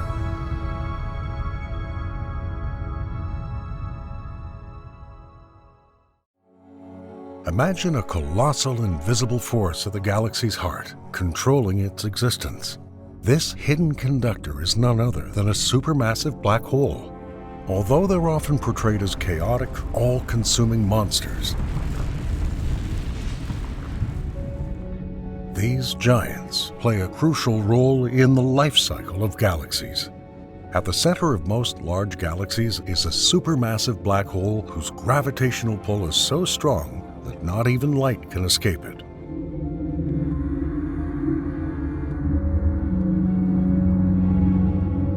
However, they actually do more than just absorb matter. They act as the heart and lungs of their galaxies, breathing life into the celestial environment in ways that are only beginning to be understood.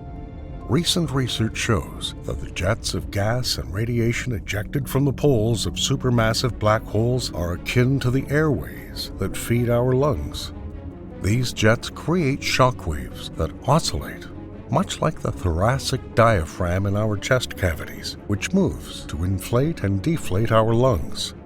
This respiratory system helps regulate the growth of galaxies, preventing them from getting too big and ensuring a delicate balance in the cosmic ecosystem. A simulation shows how a galaxy's heart and lungs in the form of gas plumes from a central supermassive black hole can prolong its life. If these supermassive black holes did not act as galactic regulators, the universe would be filled with zombie galaxies, huge clusters of dead or dying stars. The shock waves generated by black hole jets can prevent star formation by heating the surrounding gas, preventing it from cooling and condensing into new stars. This process may seem destructive, but it's necessary to maintain the health and longevity of galaxies. Today, we'll try to understand the mysterious nature of supermassive black holes, learn the profound impact they have on the universe, and by the end, we'll realize that even in the darkest corners of the cosmos, there is a heartbeat that connects us all. To fully understand the impact of black holes on galaxies, we need to understand their formation, types, and some key discoveries. Black holes can form in two main ways. The most common way is associated with the death of massive stars. When a star with a mass of about 8 to 10 times that of our Sun exhausts its nuclear fuel, a catastrophic explosion known as a supernova occurs. The core collapses under its own gravity, forming a stellar mass black hole. Such black holes usually have a mass several times that of the Sun. Another way is the direct collapse of massive gas clouds, which completely bypasses the star formation stage. This process can lead to the formation of black holes with masses from thousands to hundreds of thousands of solar masses. Such direct collapses are thought to have occurred in the early universe and were the seeds of the supermassive black holes we see today. The concept of black holes was first predicted by Carl Schwarzschild in 1915 as an exact solution to the equations of Einstein's general theory of relativity.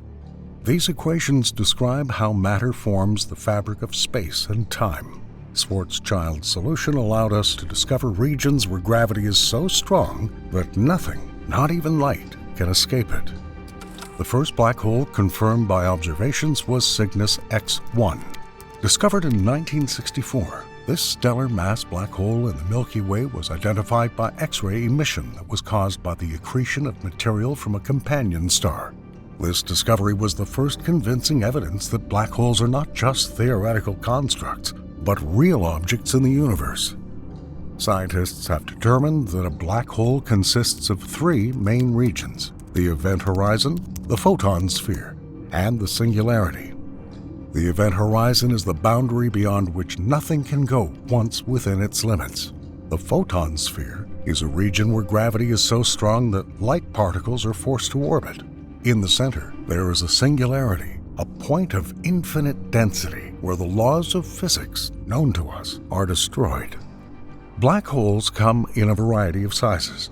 Stellar mass black holes are formed from collapsing stars and have masses several times that of the Sun. Supermassive black holes, located at the center of most galaxies, have masses ranging from millions to billions of solar masses. Intermediate mass black holes, which are less common, fall between these two categories and have masses between 100 and 100,000 solar masses. The 2019 Event Horizon Telescope collaboration has captured the first ever image of a black hole located in the galaxy M87. In this historic image, the black hole's shadow can be seen against a glowing accretion disk. The observation provided direct visual confirmation of theories about black holes and opened new possibilities for studying these mysterious objects. One of the most common and debated questions about black holes lately is whether they die. According to Stephen Hawking's theory, black holes can slowly evaporate over time through a process known as Hawking radiation. This occurs when pairs of virtual particles form near the event horizon, one falling into the black hole and the other flying out. Over an incredibly long period, this trickle of ejected particles can cause the black hole to lose mass and eventually vaporize. Although black holes are portrayed in science fiction, they're not cosmic vacuum cleaners that indiscriminately suck up everything around them. To hit them, objects must come incredibly close to the event horizon. In addition, although black holes have been proposed as potential wormholes or portals to other universes, these ideas remain speculative and are not supported by any observational data. Scientists estimate that the Milky Way alone contains more than 100 million black holes. Understanding the basics of black holes, how they form, their different types, and key discoveries lays a solid foundation for studying their profound impact on galaxies and the entire universe. So, although supermassive black holes are invisible, their presence is felt due to the enormous gravitational forces they exert on their surroundings. But how do these colossal formations arise, and what are their defining characteristics? Theoretically, a black hole is formed when a significant amount of matter is compressed into an incredibly small space, creating a gravitational field so powerful that it cannot escape. This concept, once considered too fanciful to be real, is now an accepted reality. Black holes, especially supermassive black holes, are scattered throughout the universe, and their number may be in the billions. Supermassive black holes, with masses millions or billions of times that of the Sun, are detected due to their gravitational influence on nearby stars. These stars orbit around the black hole much faster than they would around a normal object of similar size. By measuring these orbital velocities, astronomers can estimate the mass of the black hole. For example, the black hole at the center of our Milky Way, Sagittarius A, has a mass of about 4 million solar masses. Some supermassive black holes exceed even Sagittarius A. The dwarf galaxy Leo 1 is home to a black hole with a mass of about 3 million solar masses. In the neighboring elliptical galaxy Centaurus A, there is another black hole with a staggering mass of 55 million solar masses. And even more colossal is a black hole in the Abell 2261 galaxy cluster, estimated to have a mass of about 100 billion solar masses, although its exact location remains unspecified. These black holes, especially in active galaxies, behave differently. Surrounded by an accretion disk of rapidly spinning gas and dust, they can emit huge amounts of energy, sometimes outshining their entire galaxy. This very process was famously captured by the Event Horizon Telescope in 2019, when it imaged the accretion disk around the supermassive black hole in Messier 87, revealing the ominous shadow of a black hole with a mass of 6.5 billion solar masses. The formation of these supermassive black holes is the subject of intense study and speculation. Unlike the vacuum cleaners of science fiction stories, real black holes attract matter by gravity rather than by active suction. This gravitational attraction becomes unusually strong at close distances, but at greater distances, it behaves like the attraction of any other object of similar mass.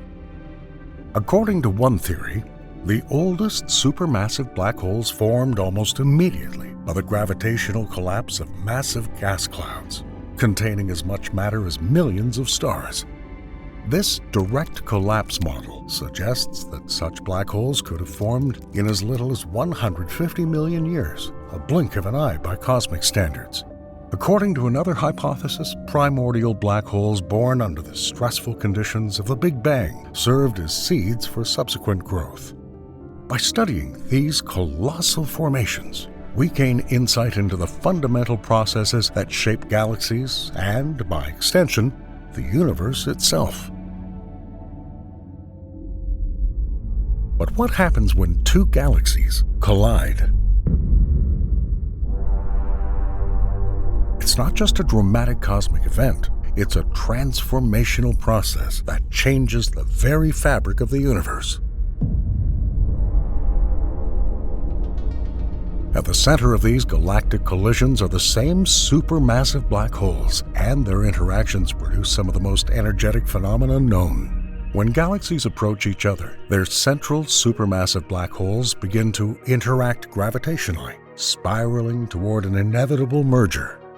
This process is not silent. It sets in motion vast amounts of ambient gas and dust, creating a turbulent environment ripe for extraordinary phenomena. Physicists have modeled these colossal mergers and found that as black holes spiral closer together, they can produce incredibly energetic jets of electromagnetic radiation. They fly out along the axis of rotation much more powerfully than those typically observed around isolated black holes. The cosmic show begins even before the black holes fully merge, giving astronomers a potential warning of these events. When these supermassive black holes finally collide, their jets combine into single high-energy bursts. These may be accompanied by less directional bursts, increasing the chances of detection. The merger process sets the surrounding plasma in motion, causing powerful jets that can theoretically be observed from billions of light years away. The detection of these cosmic events is not just exciting, it provides a unique opportunity to test the limits of Einstein's general theory of relativity under extreme conditions. The observation of these mergers can either strengthen the current understanding of gravity or open up new physics, actually leading to alternative theories. Future missions such as the Laser Interferometer Space Antenna, or simply LISA, promise to expand our ability to pinpoint these mergers. LISA, a joint effort between NASA and the European Space Agency, will orbit the Sun and detect gravitational waves emitted by such mergers. Combining gravitational wave data with electromagnetic observations will allow precise localization and detailed study of these energetic events. Until such advanced instruments become operational, astronomers rely on existing observatories to detect electromagnetic jets. They provide a dynamic view of galaxy evolution, demonstrating how such mergers can dramatically change the structure and behavior of galaxies. But let's take a closer look at Sagittarius A, which is 4.3 million times the mass of the Sun. In mid-spring of this year, the giant of our galaxy revealed new secrets, thanks to the advanced observations of the Event Horizon Telescope. For the first time, astronomers have recorded polarized light around Sagittarius A, providing new insights into the magnetic fields surrounding this black hole. Polarized light is crucial to understanding these fields because it shows how light waves are oriented and allows us to understand the properties of the gas and the mechanisms at work in powering the black hole. Interestingly, the magnetic fields around Sagittarius A are strikingly similar to those observed around the much larger black hole in the galaxy Messier 87, which has a mass of 6.5 billion times that of our Sun. This similarity suggests that strong organized magnetic fields may be a common feature of all black holes, regardless of their size. The presence of such magnetic fields makes the possibility that Sagittarius A may contain a hidden jet intriguing. In other black holes, these fields drive powerful streams of matter. Although Sagittarius A appears relatively quiet, consuming a minimum of matter, the similar structure of its magnetic field hints at the possibility of a weak jettison that has yet to be observed. This new image of a black hole at the center of the Milky Way tells us that there are strong, swirling, and ordered magnetic fields near the black hole, explains Sarah Issa Un, study co-leader and NASA Hubble Fellowship Program Einstein Fellow at the Center for Astrophysics at Harvard and Smithsonian. These fields are crucial to how black holes interact with the gas and matter around them. It was the EHT, an array of telescopes around the world, that made these groundbreaking observations possible. By combining data from multiple telescopes, the EHT forms an Earth-sized virtual telescope capable of capturing unprecedented detail of black holes. Although Sagittarius A is closer to Earth, it presents a unique challenge because of its smaller size. The material swirling around it moves quickly, making it difficult to get clear images. In contrast, in the larger M87, the material moves more slowly, making it easier to observe. Overcoming these difficulties has provided invaluable data for comparing black holes at opposite ends of the mass spectrum. The observed similarity in the magnetic fields between Sagittarius A and Messier 87 suggests that the central black hole of our galaxy may possess a hidden jet. If such a jet exists, it would provide new insights into the behavior and evolution of black holes and the galaxies in which they reside. The observation of this jet would be a great discovery, linking Sagittarius A to the energetic processes that form galaxies. The discovery of such a jet will greatly expand our understanding of how black holes affect their surroundings. Jets can expel gas and dust, affecting star formation and the overall evolution of galaxies. By comparing different black holes, astronomers will be able to identify the universal principles that govern these mysterious objects. Studying our own supermassive black hole allows us to root these abstract concepts in a familiar context, bringing distant space closer to home.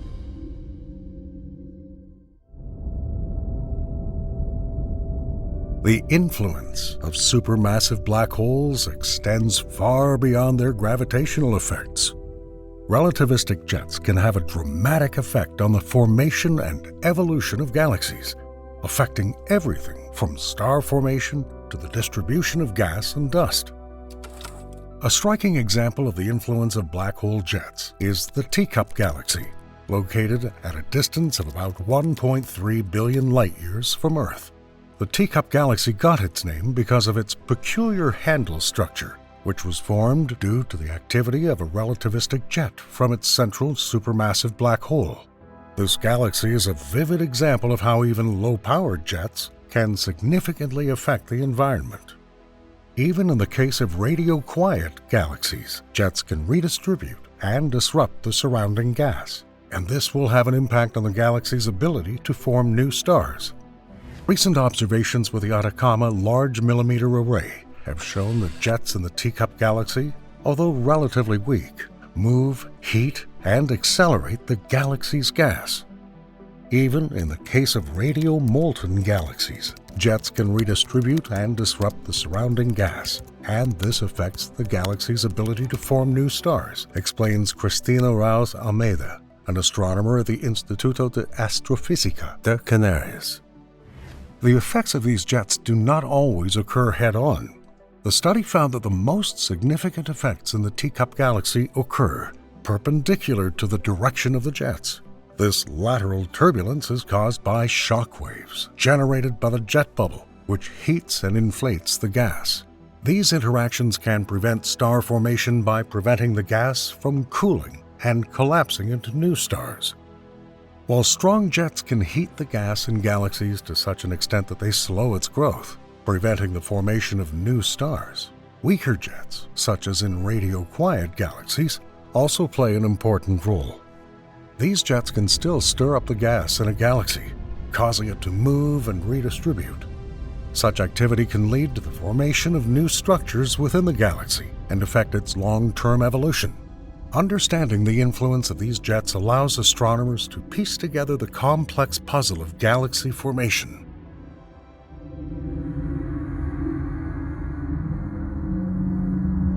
Supermassive black holes are an integral part of the life cycle of galaxies, from the dramatic changes caused by powerful jets to the more subtle but significant effects of weak ones. Stay tuned to explore together the forces that shape our universe.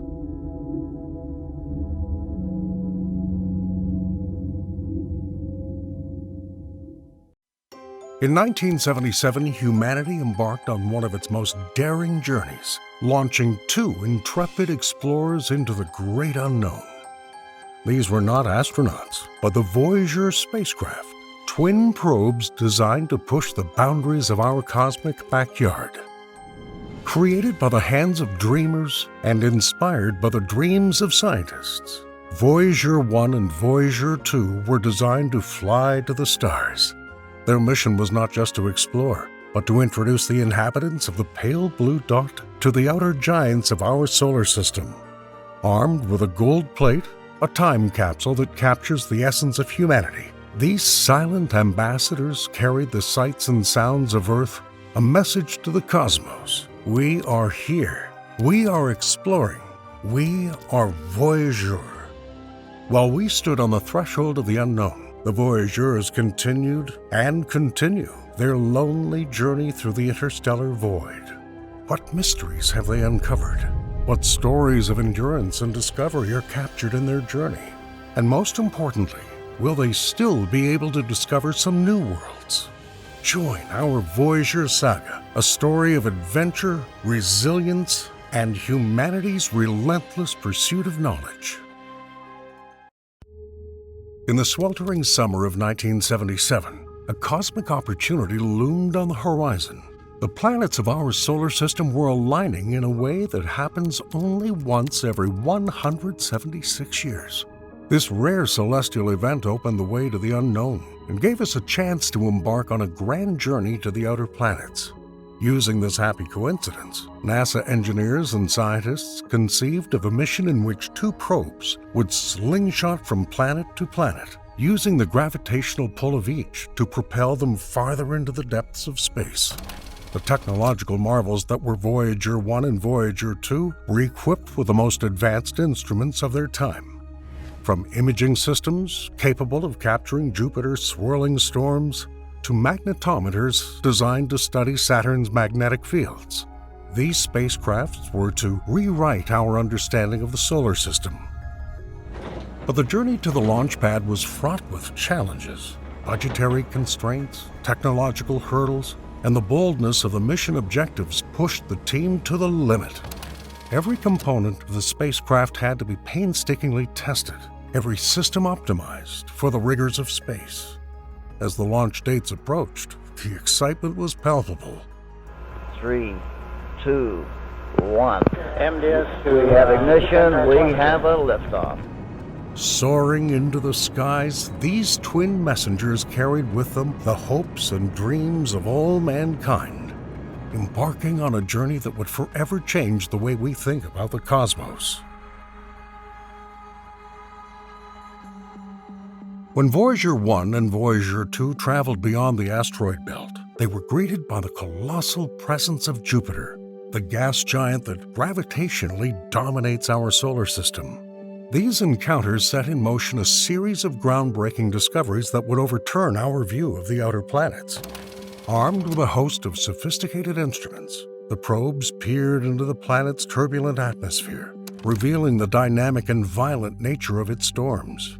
The imaging science system, a key component of Voyager's arsenal, captured stunning details of the Big Red Spot, a storm larger than Earth itself, and revealed never-before-seen features. But perhaps one of the most unexpected discoveries was the existence of Jupiter's thin ring system, a ghostly band of dust and particles girdling the planet. This discovery, made possible by the ship's photopolarimeter, disproved the notion the rings were a feature exclusive to Saturn. Among Jupiter's moons, Io stood out for its fiery temperament. The observations revealed a world with volcanic activity, the first time such phenomena have been observed outside of Earth. Moreover, Io is the most volcanically active body in our system, its surface forever changing under the inexorable forces of its interior. Images of towering plumes and lava flows have changed our understanding of geologic processes in the solar system. As the Voyagers continued their journey to Saturn, unprecedented beauty awaited them. The complex and intricate structure of Saturn's rings came into view, and the probe's cameras captured the subtle interplay of light and shadow among the countless ice particles. The scientific instruments aboard the spacecraft, especially the radio system, played a crucial role in studying the composition and dynamics of Saturn's rings. The data collected revealed the complex structure of the rings, including the mysterious gaps and braids phenomena whose formation continues to intrigue scientists to this day. Titan, Saturn's largest moon, was another highlight of the mission. Shrouded in a thick atmosphere, Titan was a world of mystery, its surface hidden from view. However, thanks to the ingenuity of Voyager's instruments, glimpses of this mysterious moon suggested the presence of liquid hydrocarbon lakes and a complex weather system, sparking curiosity and speculation about the possibility of life on it. The Voyager 1 and Voyager 2 encounters with Jupiter and Saturn have not only expanded our knowledge of the hot gas giants, but have also opened new frontiers in the exploration of the outer solar system. In the cold and distant reaches of our solar system, Voyager 2 set out for a solitary encounter with Uranus, the enigmatic ice giant. This historic encounter in January 1986 offered a glimpse of a world that had previously been just a pale blue dot in Earth-based telescopes. Uranus has presented an enigma to scientists with its peculiar tilted axis, lying almost parallel to the plane of the solar system. This unusual orientation, with poles that alternately bask in the sun and languish in decades of darkness, has a profound effect on the planet's weather and atmospheric dynamics. As Voyager 2 approached, its instruments, including the narrow-angle imaging science system camera, began to capture unprecedented images of Uranus's atmosphere and its suite of moons and rings. The pale blue color of Uranus hid the complex structure of the atmosphere. Faint bands of clouds and previously invisible rings girdling the planet. One of the most striking discoveries was the nature of Uranus's magnetic field, revealed by the spacecraft's magnetometers. Unlike the Earth, whose magnetic axis coincides exactly with the axis of rotation, Uranus's magnetic field was found to be significantly displaced and tilted, suggesting a complex and possibly multi-layered internal structure.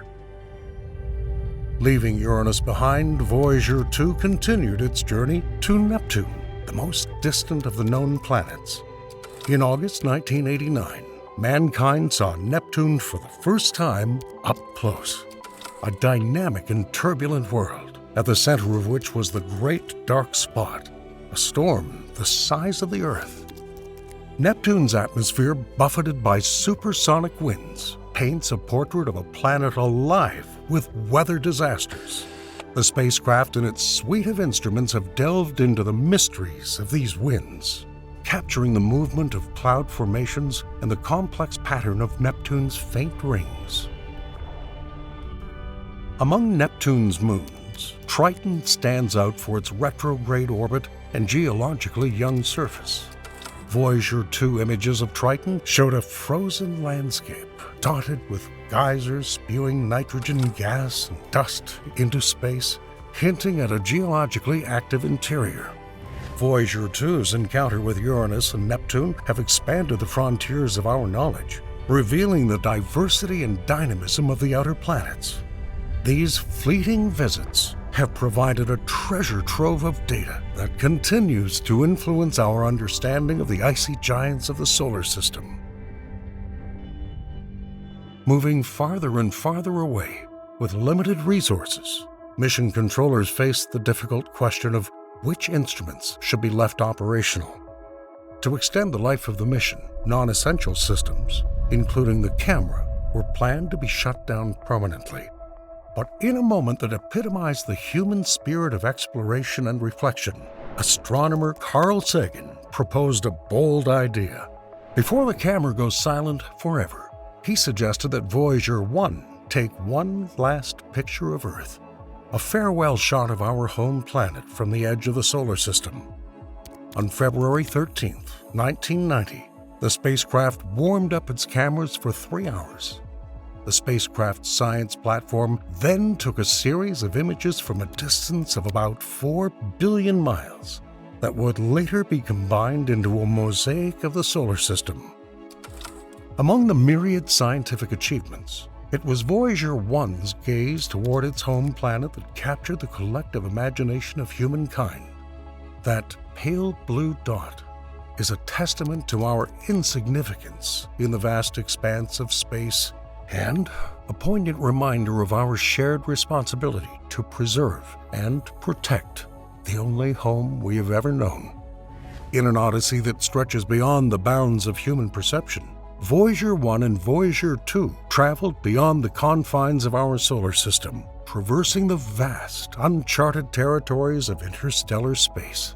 This monumental passage marked the first time humanity had traveled beyond the heliopause, the boundary where the sun's influence wanes and the mysteries of the cosmos are fully revealed. The heliopause is the extreme boundary of the solar zone, or domain, where the solar wind, a stream of charged particles emanating from the sun, meets the interstellar medium, the matter that fills the space between the stars in our galaxy. At this boundary, the external pressure of the solar wind is balanced by the internal pressure of interstellar gas and magnetic fields, creating a turbulent region that marks the end of the Sun's influence. When Voyager 1 approached this boundary in August 2012, it became the first man-made object to cross interstellar space, providing scientists with direct measurement of the boundary for the first time. At that point, the instruments aboard the spacecraft, though developed in the 1970s, continued to transmit invaluable data back to Earth, recording a sudden decrease in solar wind particles and a corresponding increase in high-energy cosmic rays from outside our solar system, increasingly revealing the history of our universe.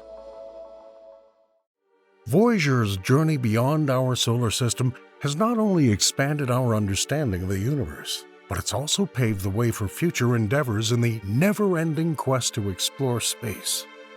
Their legacy is captured in the vast amount of data about the outer planets, their moons, and the heliosphere, and continues to be a cornerstone for scientific research, influencing the study of fields ranging from planetology to astrophysics.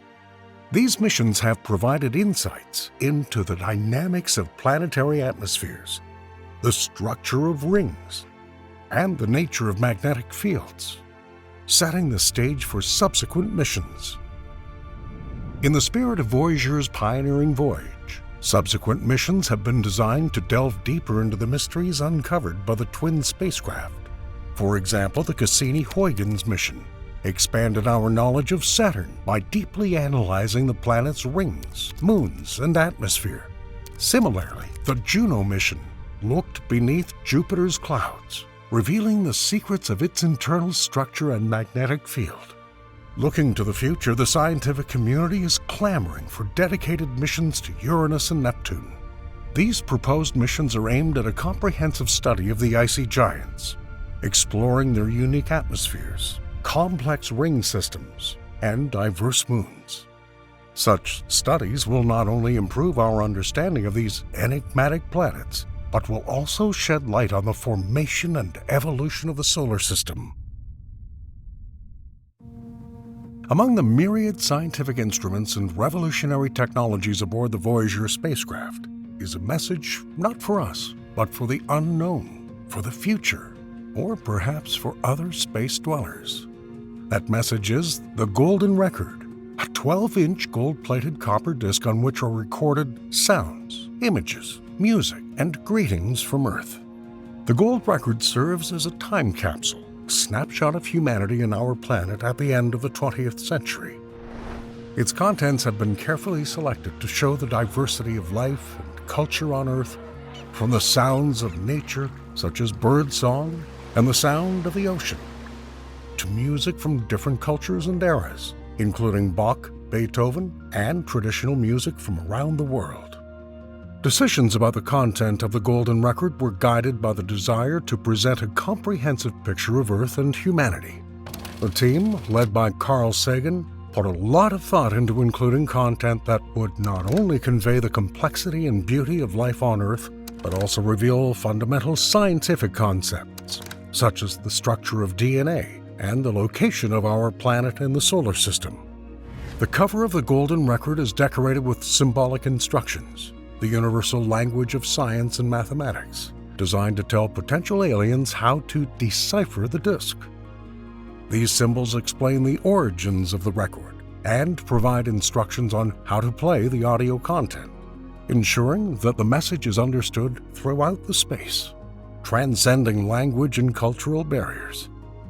The record is a testament to humanity's hope and desire for contact, communication, and connection, not only with our future generations, but perhaps with other beings who will one day find this bottle tossed into the cosmic ocean, carrying a message of a small, distant world full of life and dreams. As Voyager 1 and Voyager 2 continue their silent odyssey into the depths of interstellar space, the task of keeping in touch with these distant explorers is becoming increasingly difficult. Billions of miles from Earth, the faint signals transmitted by the spacecraft take more than 22 hours to cross the cosmic expanse and come like whispers from the void. The Deep Space Network, an array of giant radio antennas scattered around the globe, serves as the ears of the Earth, listening intently to the faint signals of spacecraft. As the spacecraft travel farther into space, the ingenuity and foresight of the engineers who designed and built these probes becomes increasingly evident. The longevity and success of the missions can be attributed to an amazing feat of engineering.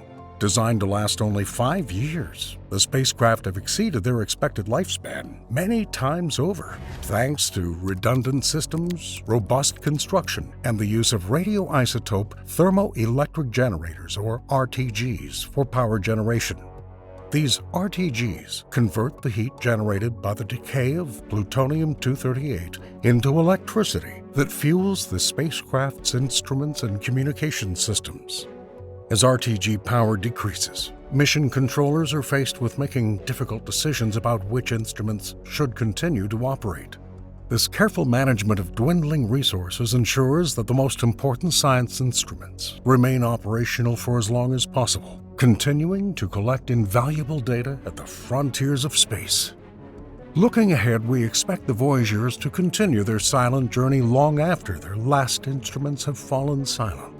Driven by the momentum of their initial launch and gravitational support, they'll drift as emissaries of Earth, perhaps for billions of years. The idea that these spacecraft may one day be the only remaining evidence of humanity's existence, taking the golden records into the cosmic ocean, has its poetic note. The final frontier for Voyager is marked not by a physical boundary, but by our ability to communicate across vast cosmic distances.